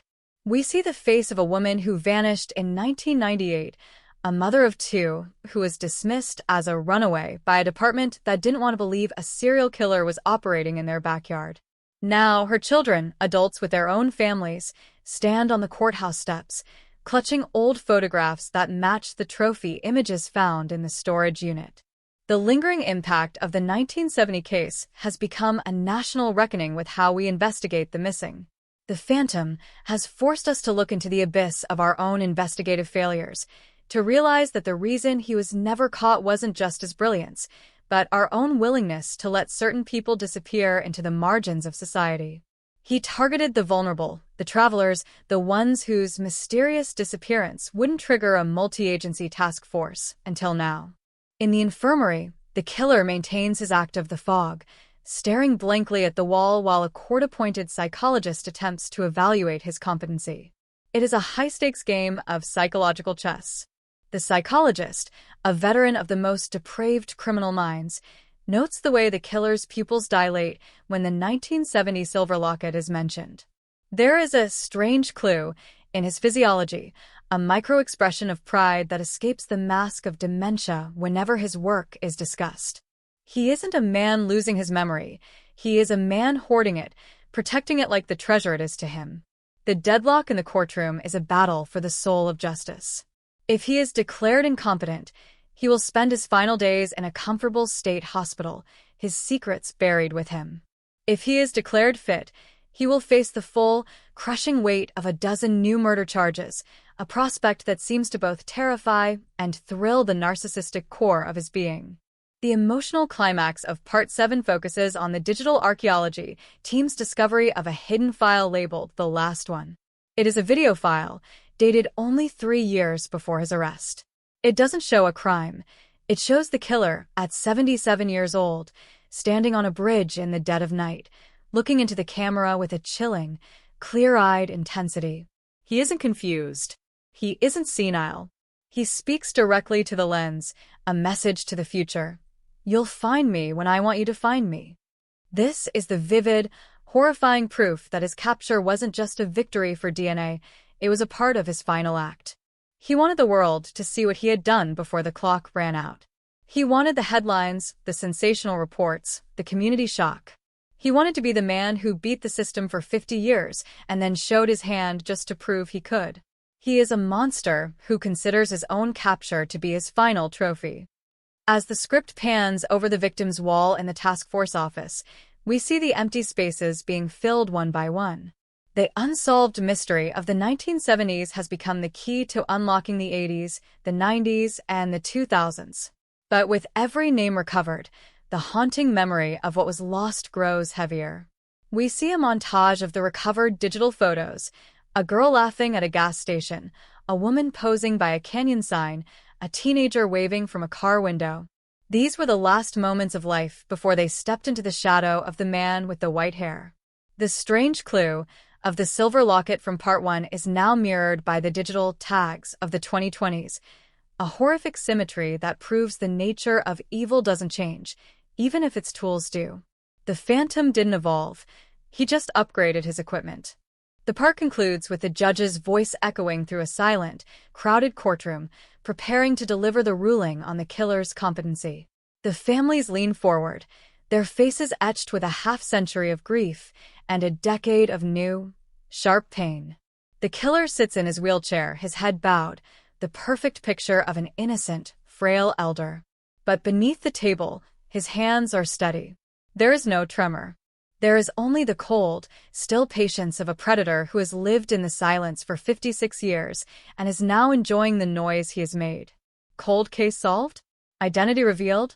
Yes, but the reckoning is just beginning. The Phantom of the Valley has become the Butcher of the West, and the world is finally realizing that the summer of 1970 never really ended. It just went digital. The final image is the glowing screen of the investigator's tablet showing a map of the United States.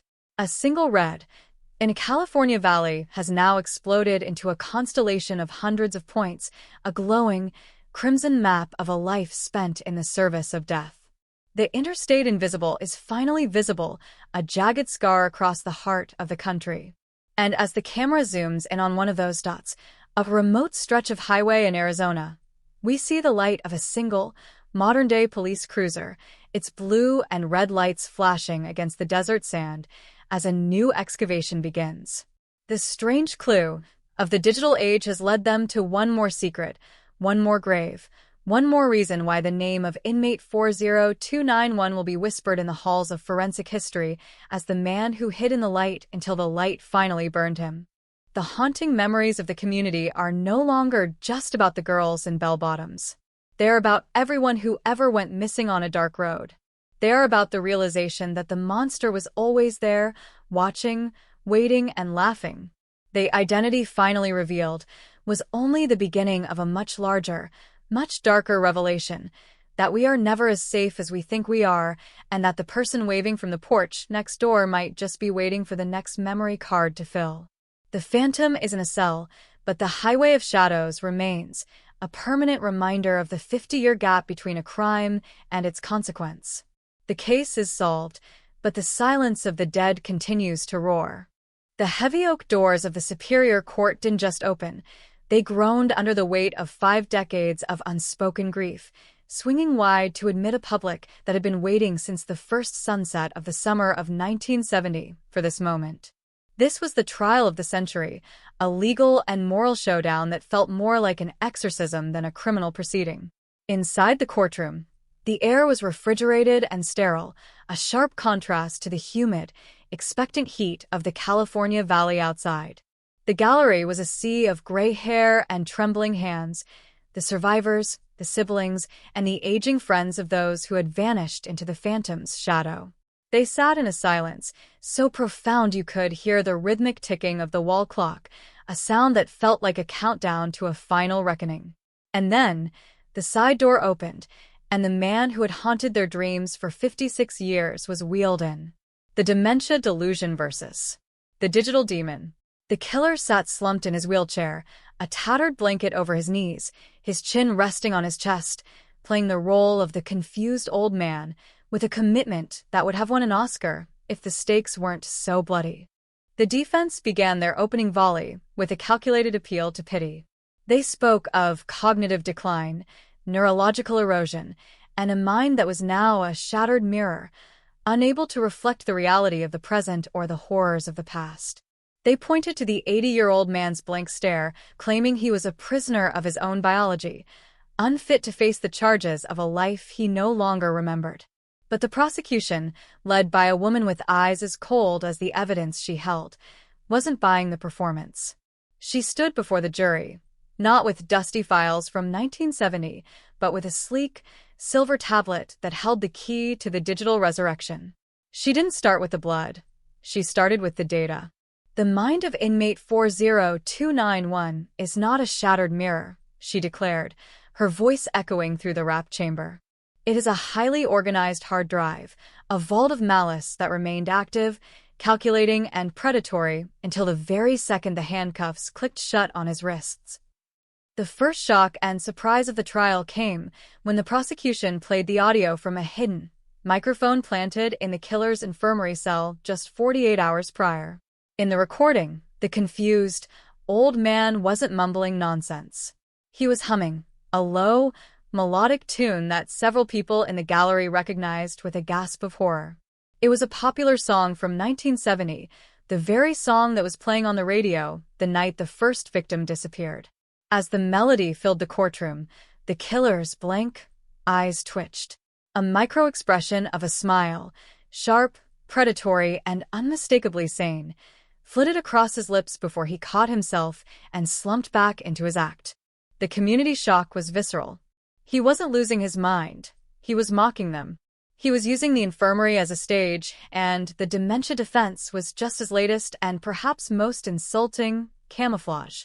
But the true emotional climax of the morning was the introduction of the witness from the grave. The prosecution didn't call a person to the stand. They called a ghost.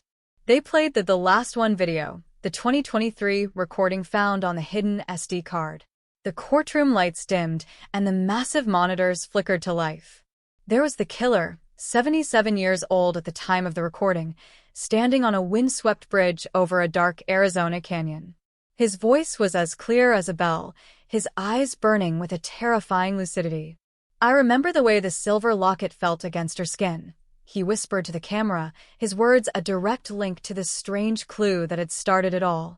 "I remember the way the valley looked in 1970 before the lights took over. They think I'm gone, but I'm just waiting for the finish line." The video was a death blow to the dementia defense. It proved that as recently as 3 years ago, he was not only fully aware of his crimes, but was actively savoring them, documenting his own legacy for a future audience he knew would eventually come. As the video played, a woman in the third row, a woman named Diane who had been a 19-year-old hitchhiker in 1996, began to shake. She was the one who got away, a survivor whose story had been dismissed for decades because she couldn't provide a reliable description of her attacker in the rain. Seeing the 80-year-old man on the screen, hearing that specific, dry rasp of a voice, the haunting memories came roaring back with the force of a tidal wave. When she was called to the stand as a surprise rebuttal witness, the courtroom held its collective breath. She didn't look at the judge. She didn't look at the jury. She looked directly at the man in the wheelchair. "You told me your name was Arthur," she said, her voice trembling but gaining strength with every word. "You told me you liked the sound of the rain because it washed the world clean. And then you locked the door." The killer's reaction to Diane's testimony was the vivid, horrifying slip of the mask the prosecution had been waiting for. For a split second, the slumped posture vanished. He sat bolt upright, his hands gripping the arms of his wheelchair with a strength that defied his 80 years. His eyes locked onto Diane's, and for one heartbeat, the predator was back. It wasn't the look of a confused grandfather. It was the look of a shark that had just spotted movement in the water. The defense scrambled to object, to shield their client from his own reaction, but the damage was done. The jury had seen the phantom. They had seen the man who had lived behind the mask of normalcy for 56 years, and they realized that the mask was still there, just thinner and more desperate. The sensational nature of a testimony continued as the prosecution revealed the digital trophy room, the 2024 search history that showed the killer had spent his final months of freedom visiting his victims. He hadn't been traveling to their graves in person. He was traveling to them through the digital archives of local newspapers. He had bookmarked the unsolved mystery pages. He had read the comments from the grieving families, some of whom were sitting just 10 feet away from him in the courtroom. This was the lingering impact of his evil. He was a digital stalker of his own devastation, a man who used the internet to prolong the agony of his victims' families from the comfort of his suburban home. The dementia defense was crumbling under the weight of 1,000 search queries and time-stamped videos. Outside the courthouse, the world was watching. The trial was being streamed to millions, a cinematic-style drama that felt like the final episode of a 50-year-long series.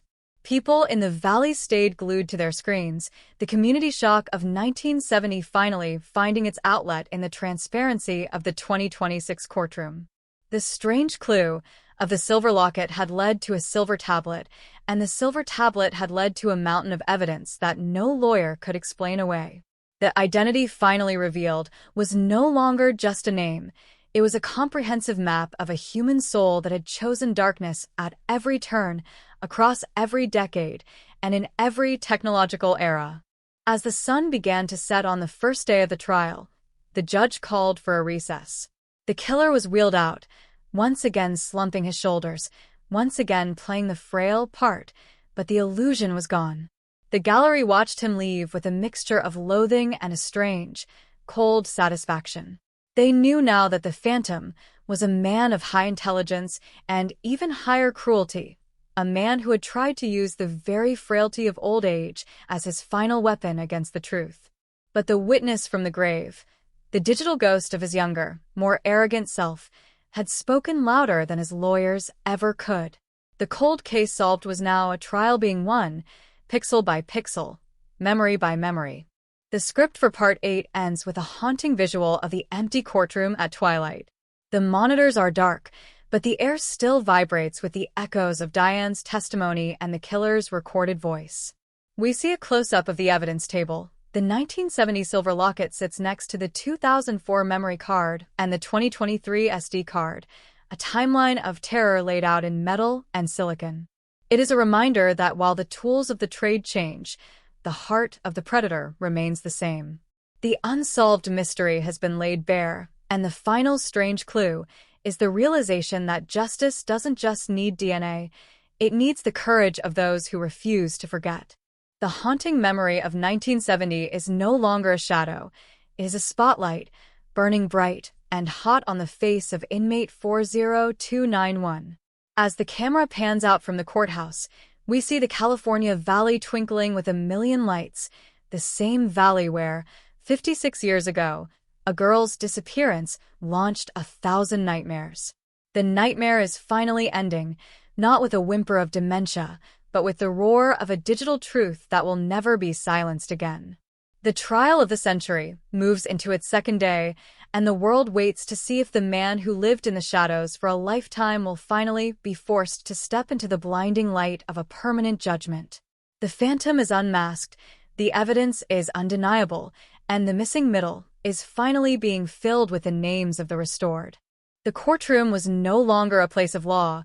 It was an arena where time itself was being interrogated, and the atmosphere was so thick with the ghosts of the past that you could almost see them shimmering in the shafts of light cutting through the heavy drapes. The morning of the 9th day of the trial of the century began with a silence that was louder than any shout, a silence that carried the collective breath of a valley that had been suffocated for 56 years. The dementia defense had been battered by digital evidence, but the prosecution was about to take the ultimate risk. They were going to call the monster to the stand. This wasn't just a legal maneuver, it was a psychological siege.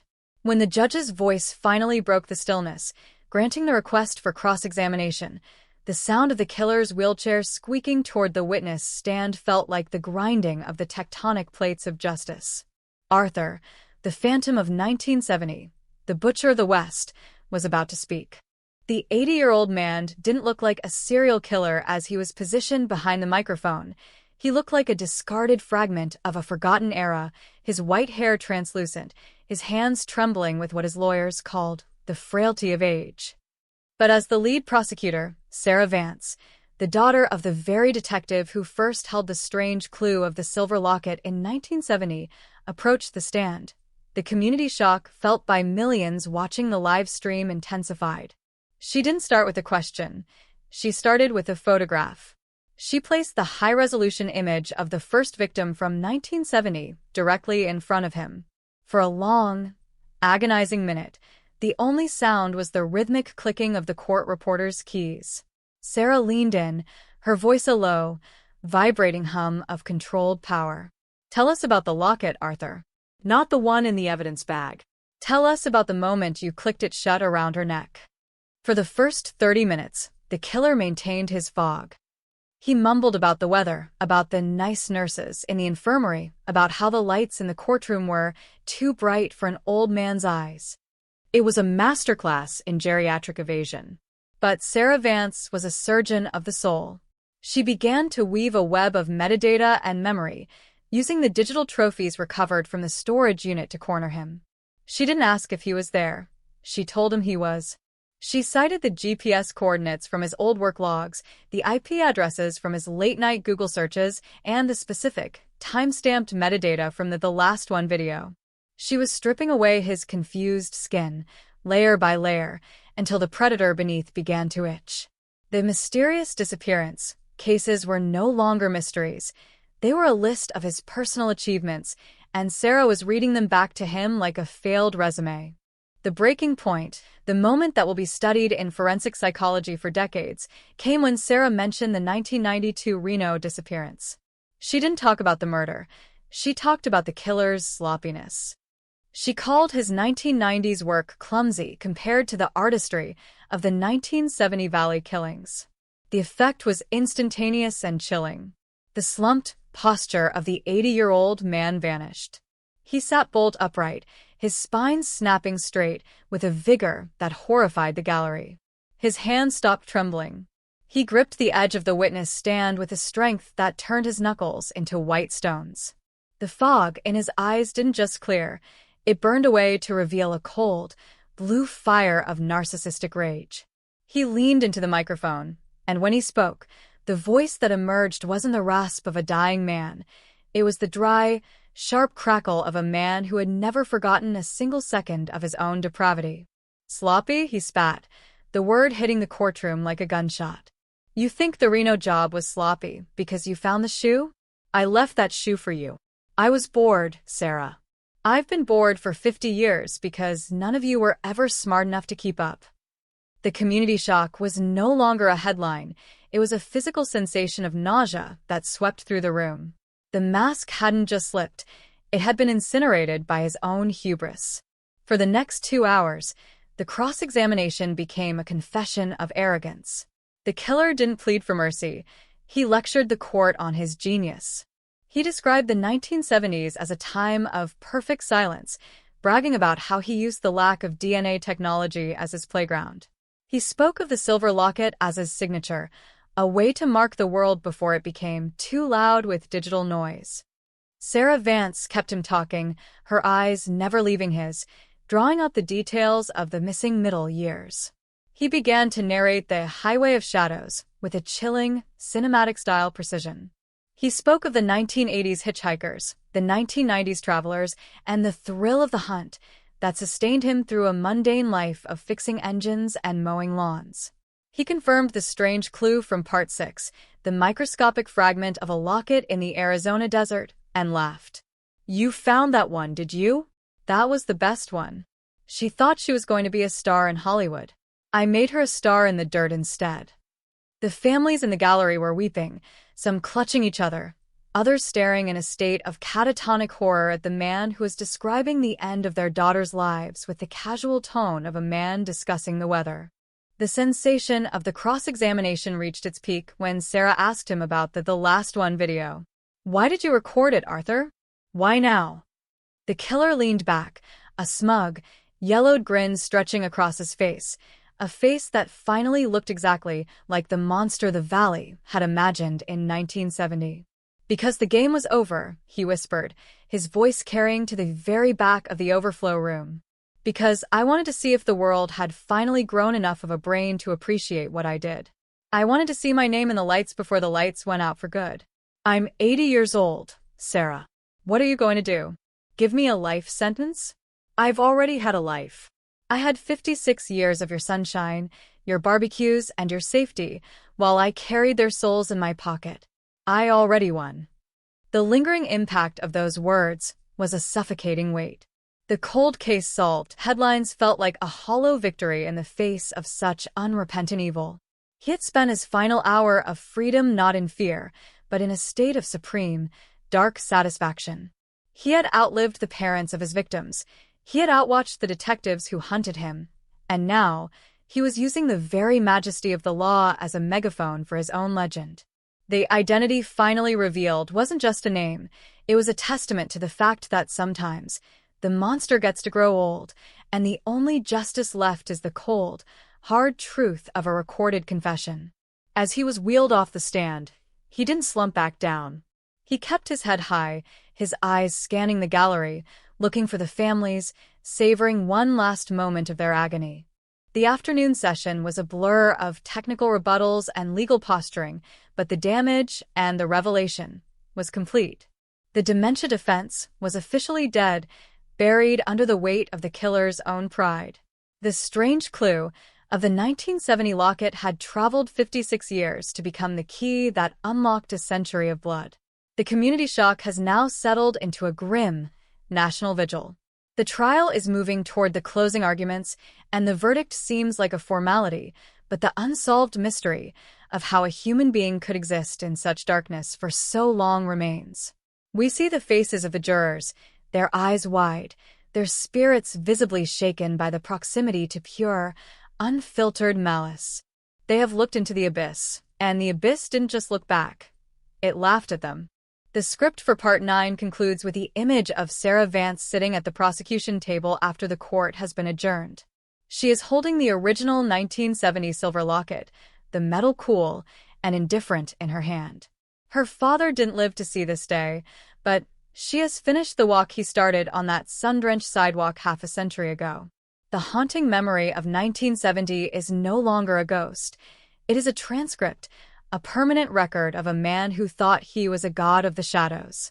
As the camera pans out, we see the courtroom lights flickering off, leaving only the small, glowing record light on the digital archive system. The monster is in a cell, but his voice, that dry, arrogant rasp, will echo through the valleys and the highways of California forever. The phantom is no longer a mystery, but the highway of shadows will always be a part of our map, a reminder that the person next door might just be waiting for the lights to go out. The case is reaching its final climax, and the world is holding its breath for the verdict that shook the West. The 1970 cold case is coming home, but the home it's returning to is forever changed. The identity finally revealed has brought an end to the search, but the healing is a journey that hasn't even begun. We are left with the silence of the courtroom, a silence that is no longer empty, but filled with the names of the restored and the chilling, unmasking of the man who thought he could hide in the light of the California sun forever. The cross-examination is over, the truth is out, and the phantom is finally, truly, alone with his trophies. The ticking of the wall clock in the jury deliberation room wasn't just a sound. It was a rhythmic hammer, striking against the anvil of 56 years of unanswered prayers. Outside those heavy, soundproofed doors, the world had come to a grinding halt. The verdict that shook the West was no longer a possibility. It was an impending earthquake. In the halls of the courthouse, the air was thick with a static charge of collective anxiety, a tension so palpable you could taste the metallic tang of it on your tongue. For 4 days, the 12 men and women of the jury had been submerged in the highway of shadows, forced to navigate the dark geography of a monster's soul. They had seen the silver locket from 1970, they had watched the digital trophies from 2005, and they had heard the arrogant, dry rasp of a killer who claimed he had already won because he had outlived his own consequences. The community shock had transformed into a breathless vigil, a million eyes fixed on the closed doors of the courtroom, waiting for the white smoke of justice to rise from the ashes of 1,000 broken lives. Inside the gallery, the families of the missing middle sat shoulder to shoulder, a human tapestry of grief and resilience. Sarah Vance, the prosecutor who had finally unmasked the phantom, stood by the window, staring out at the California valley that had been the monster's first hunting ground. She thought of her father, the detective who had spent his life chasing a ghost, and she felt the weight of the original strange clue, that locket, burning a hole in her memory. This was the moment where the cold case would either be set in the stone of a conviction or dissolve back into the mist of a mysterious disappearance. The legal deadlock was absolute until the moment the buzzer sounded, 3 sharp, piercing rings that signaled the jury had reached a decision. The sound ripped through the silence like a jagged blade, and the room exhaled a sob of pure, unadulterated terror and hope. The bailiff's voice was a low rumble as he announced the return of the court. The 80-year-old killer was wheeled in, his posture no longer slumped, his dementia act discarded in favor of a cold, predatory alertness. He scanned a room, his eyes lingering on the families with a sickening, proprietary glint, as if he still owned the pieces of their hearts he had stolen in the 1980s and 90s. He didn't look like a man facing his end. He looked like a man who was eager to hear the score of a game he believed he had played to perfection. When the judge took the bench, the atmosphere was so pressurized it felt as if the windows might shatter. Identity finally revealed. The news tickers screamed across the nation, but the identity of the verdict was the only thing that mattered now. The foreman stood, a piece of paper trembling in his hand, the document that would either validate 50 years of suffering or plunge the valley back into the darkness of the unknown. On the first count of murder in the first degree, in the matter of the 1970 disappearance, the foreman's voice cracked, then steadied. We find the defendant, Arthur, guilty. A sharp, communal gasp erupted from the gallery, a sound that was half scream, half prayer. But the drumbeat was only beginning. The judge continued, count by count, year by year, decade by decade. Each guilty was a stone being dropped into the well of the past. Guilty for the Reno truck stop. Guilty for the Arizona Canyon. Guilty for the 2005 digital ghost. With every word, the highway of shadows was being illuminated, the red pins on the map finally turning into the black ink of a permanent record. The sensational scale of the evil was laid bare as the foreman read through 32 counts of murder, kidnapping, and torture. It was a litany of blood that spanned the entirety of modern California history, a record of a man who had treated the West as his personal slaughterhouse while the world looked the other way. The killer's reaction was a study in pure sociopathy. He didn't flinch. He didn't bow his head. Instead, he leaned back in his wheelchair and exhaled a long, slow breath, a faint, chilling smile touching his lips as if he were enjoying the recitation of his own achievements. He was hearing his life's work being acknowledged by the state, and to a narcissist of his caliber, the conviction was just another form of fame. But the lingering shock in the courtroom shifted from the killer to the families as the judge invited them to speak. This was the emotional climax that the Phantom had never anticipated. One by one, the survivors of the missing middle stood up, their voices no longer small or frightened, but booming with the authority of the truth.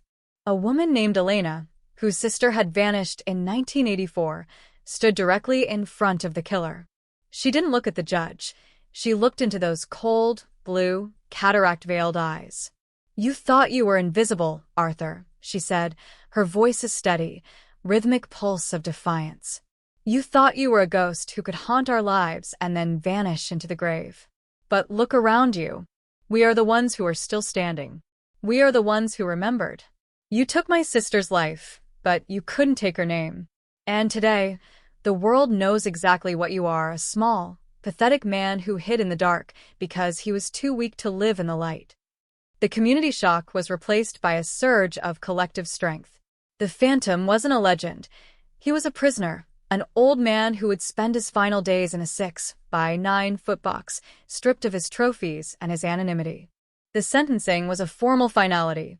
Multiple consecutive life sentences without the possibility of parole, a legal redundancy that nonetheless felt like a necessary weight. The judge's closing remarks were a scorching indictment of the ordinary evil that had allowed a predator to thrive for so long. "You used our decency as your camouflage," the judge said, his voice ringing with a righteous fury. "You used the very safety of our communities as your hunting ground. But the strange clue of the past has caught up to the technology of the present, and there is nowhere left for you to hide." When the bailiff stepped forward to lead him away, the killer finally realized that the stage was being dismantled. The cameras were turning away. The headlines were being written, and he was the villain, not the hero of the story. For the first time, he looked small. He looked 80. He looked like the dust he was destined to become. But as the courtroom emptied, the haunting memory of the missing middle remained. The files were closed, the cold case was solved, but the families knew that justice was a cold comfort for the years that were gone.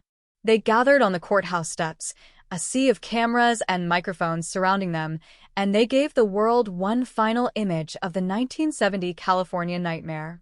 They held up the photos of the girls in bell-bottoms, the women of the 80s, and the digital images of the 2000s. They stood in the sun-drenched valley, the same sun that had witnessed the disappearances, and they declared that the silence was finally over. The verdict that shook the West wasn't just about a man in a wheelchair. It was about the refusal to let the darkness win. The phantom was gone, unmasked and condemned, but the names of the lost would be carried forward into a future that he would never see.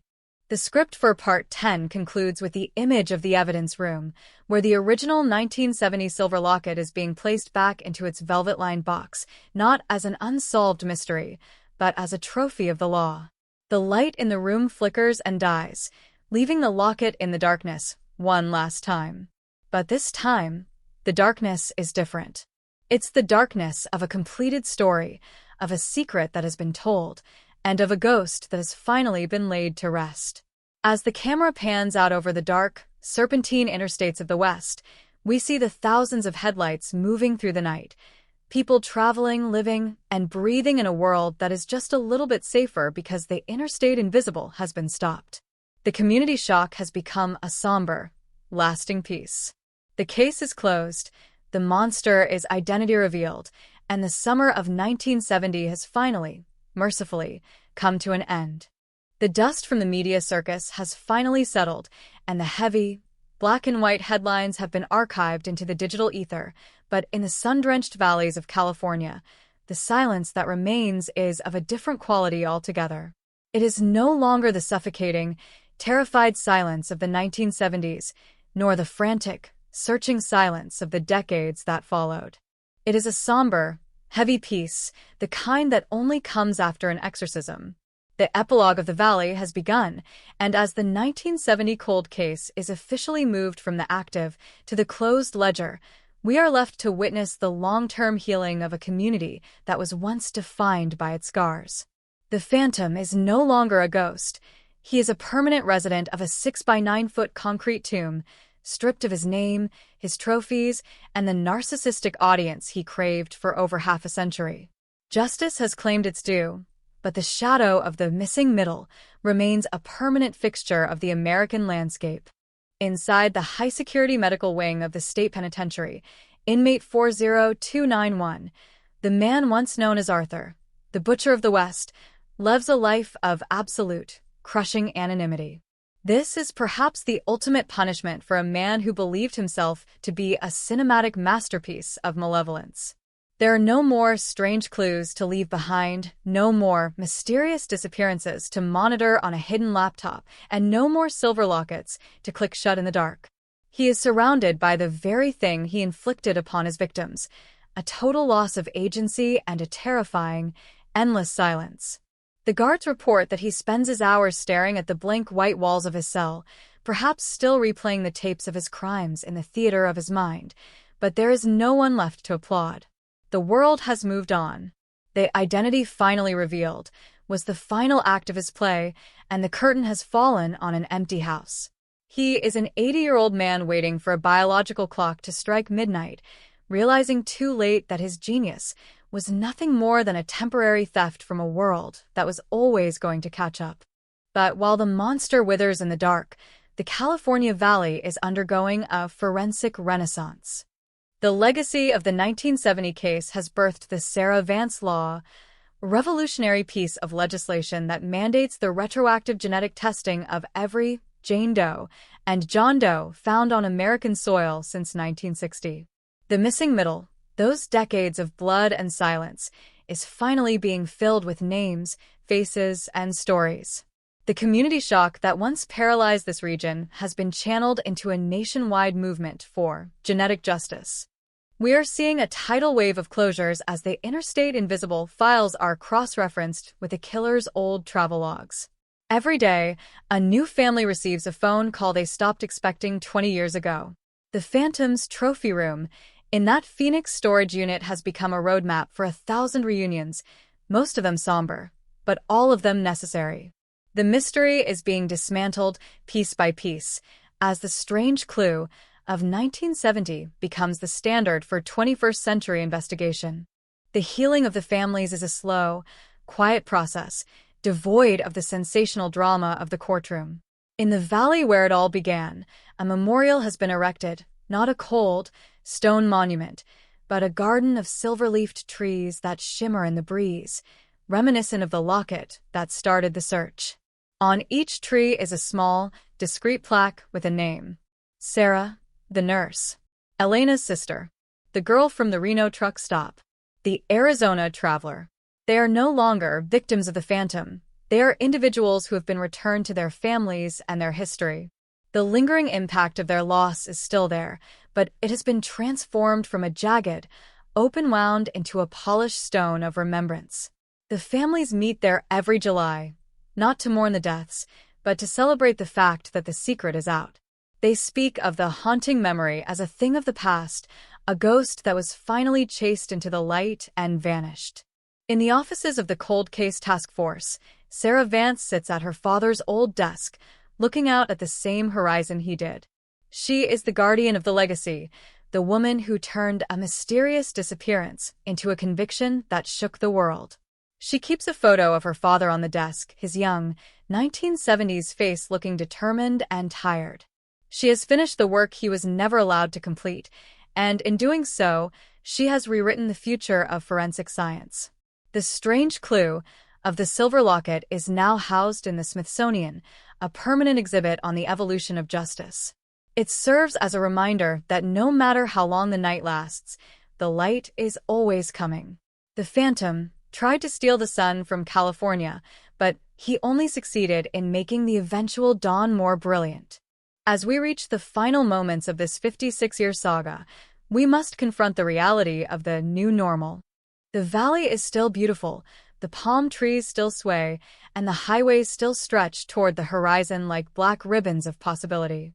But the people who live here now carry a different kind of knowledge. They know that the person next door is likely just a neighbor, but they also know that if they aren't, the world has a way of finding out. The community shock has matured into a sophisticated vigilance. The Highway of Shadows is being patrolled by the ghosts of the past and the technology of the future. We are no longer the same society we were in 1970. We are more connected, more transparent, and infinitely more persistent.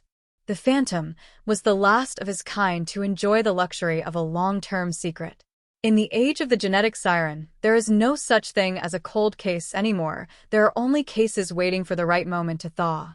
The 80-year-old killer passed away in his sleep 3 months after the verdict, a quiet end for a man who had caused so much noise. There was no public funeral, no headlines of loss, only a small, 3-line notice in the back of the paper. Inmate 40291 deceased. His death didn't bring a new wave of grief. It brought a final sense of closure. The monster was gone, and he had taken nothing with him.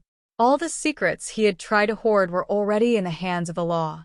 The identity finally revealed was his only surviving legacy, and it was a legacy of failure.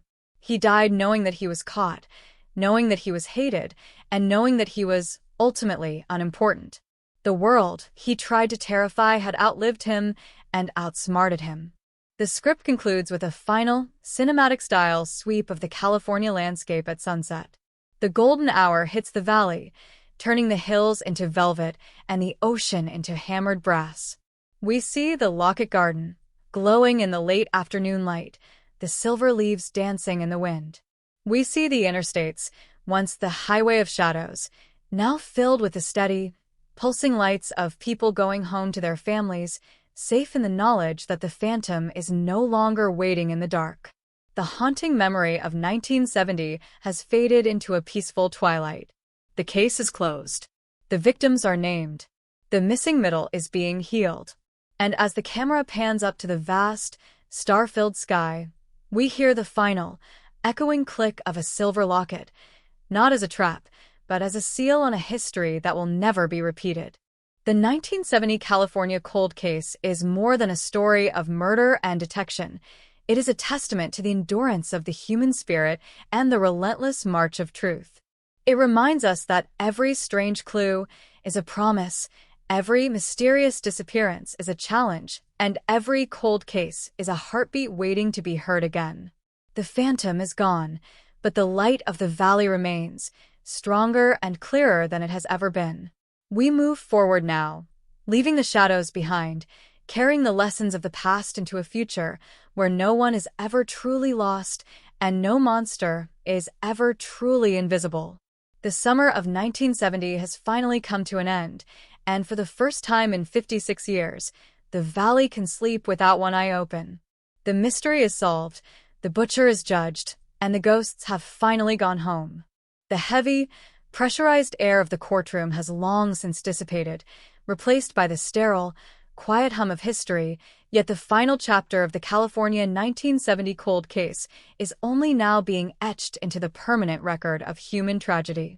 We stand today at the threshold of a new era, looking back at the wreckage of a 56-year nightmare that redefined the meaning of the word phantom. The headlines have shifted one last time, vibrating with a different kind of intensity. The final echo. A world without shadows. The forensic blueprint for the future. In a dimly lit corner of the National Museum of Justice, a small, velvet-lined display case holds a single, tarnished silver locket. It looks ordinary, almost mundane, until you read the plaque beneath it. The strange clue that traveled through 5 decades of silence, digital revolutions, and cross-country bloodbaths to finally strip the mask from the butcher of the West. This isn't just a piece of jewelry.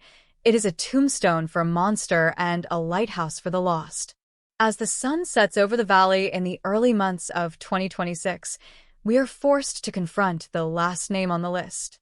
While the killer, inmate 40291, has been returned to the earth he so brutally violated, the work of the digital archaeologists has revealed one final, agonizing secret.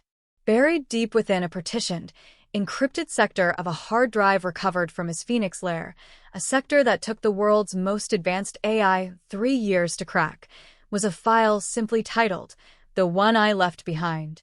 It wasn't a video or a photo, it was a GPS coordinate, a precise set of numbers pointing to a remote, wind-scoured ridge in the Sierra Nevada mountains. This was the final taunt, a ghost gift from a dead man, leading investigators to the remains of Alara, a 19-year-old traveler who vanished in the winter of 1978. She was the missing middle that the archives had overlooked, the final punctuation mark in a sentence written in blood. The community's shock returned for one brief, sharp moment, but this time it was tempered by the cold, hard certainty of closure. The discovery of Alara's remains marks the extinction of the anonymous monster. We live now in a world where the shadows have been hunted to the very edges of the map. The 1970 cold case didn't just end with a conviction. It triggered a global shift in how we perceive safety, identity, and the passage of time. The highway of shadows is now monitored by the unblinking eyes of 1 trillion sensors, and our very biological essence, our DNA, has become a universal witness that never sleeps and never forgets. The phantom of 1970 was a creature of a specific, analog darkness, a man who exploited a world that was still too large to be fully seen. But that world is gone. Today, this strange clue isn't a muddy boot print. It is a digital signature, a microscopic isotope, a sequence of code that ensures no one can ever truly disappear again. The predator's greatest weapon, his invisibility, has been dismantled by the very progress he tried to mock. Yet, as we walk through the quiet suburban streets where the first girl vanished, the lingering shock remains a part of the atmosphere. We have the technology to catch the killers, but we still haven't found the cure for the human capacity for evil. The legacy of the California 1970 case is a dual-edged sword, a triumph of science and a devastating reminder of the neighborly benefit of the doubt that we lost along the way. We look at the friendly man mowing his lawn, the helpful mechanic, the quiet widower, and we can't help but wonder if the phantom is still out there, adapting, evolving, learning how to hide in the light of the 21st century. This is the internal deadlock of the modern age, the tension between our total surveillance and our total suspicion. The killer is dead, but the paranoia he planted in the summer of 1970 has become a permanent part of our collective DNA. In the final hours of the investigation, Sarah Vance, the woman who finished her father's hunt, took one last walk along the beach where the third victim was seen alive. She held a copy of the final report, a document that spanned thousands of pages and 3 generations of law enforcement effort. She didn't feel a sense of cinematic triumph. She felt a profound, exhausting weight. She looked out at the Pacific, the same waves that had crashed against the shore while the Phantom was stalking the dunes, and she realized that justice is a marathon, not a sprint. The 1970 cold case was solved not by a single genius, but by the relentless, stubborn refusal of the human spirit to let the light go out.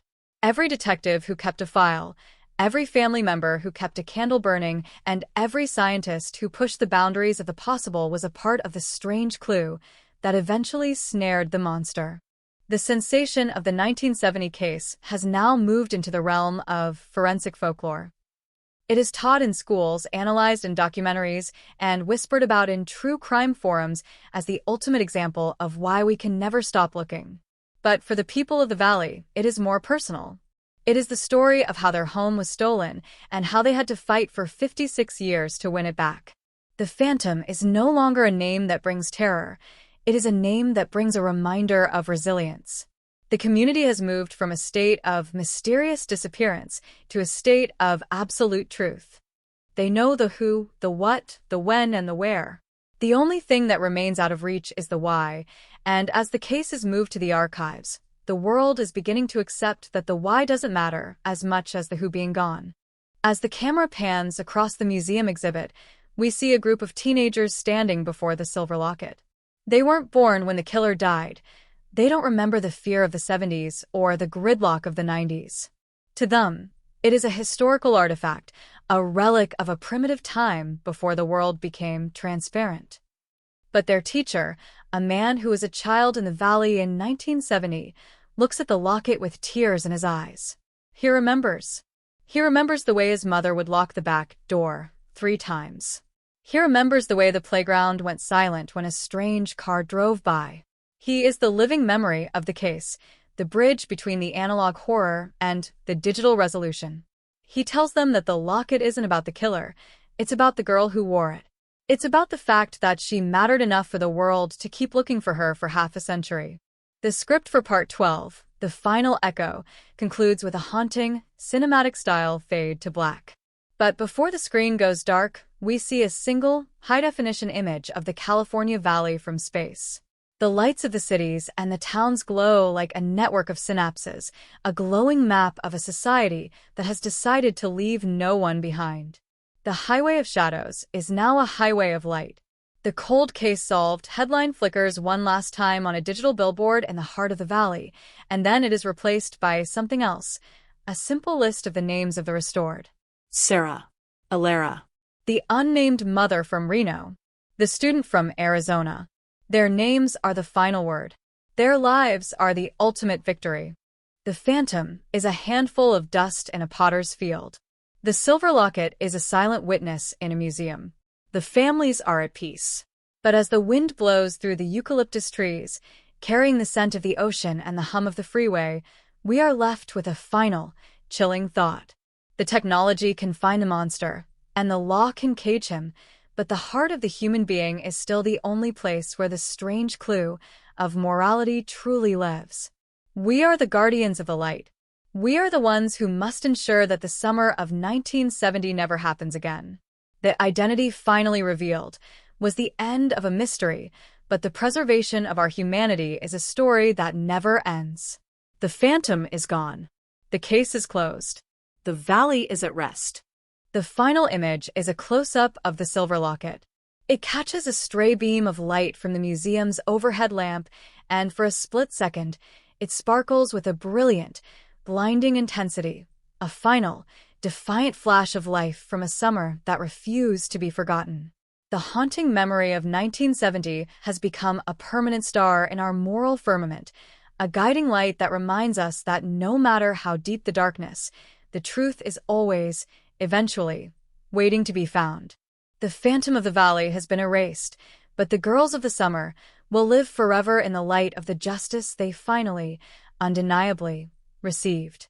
The story of California 1970 is over, but the echo of their names will ring out across the highways and the canyons of the West for as long as there are people who care enough to listen.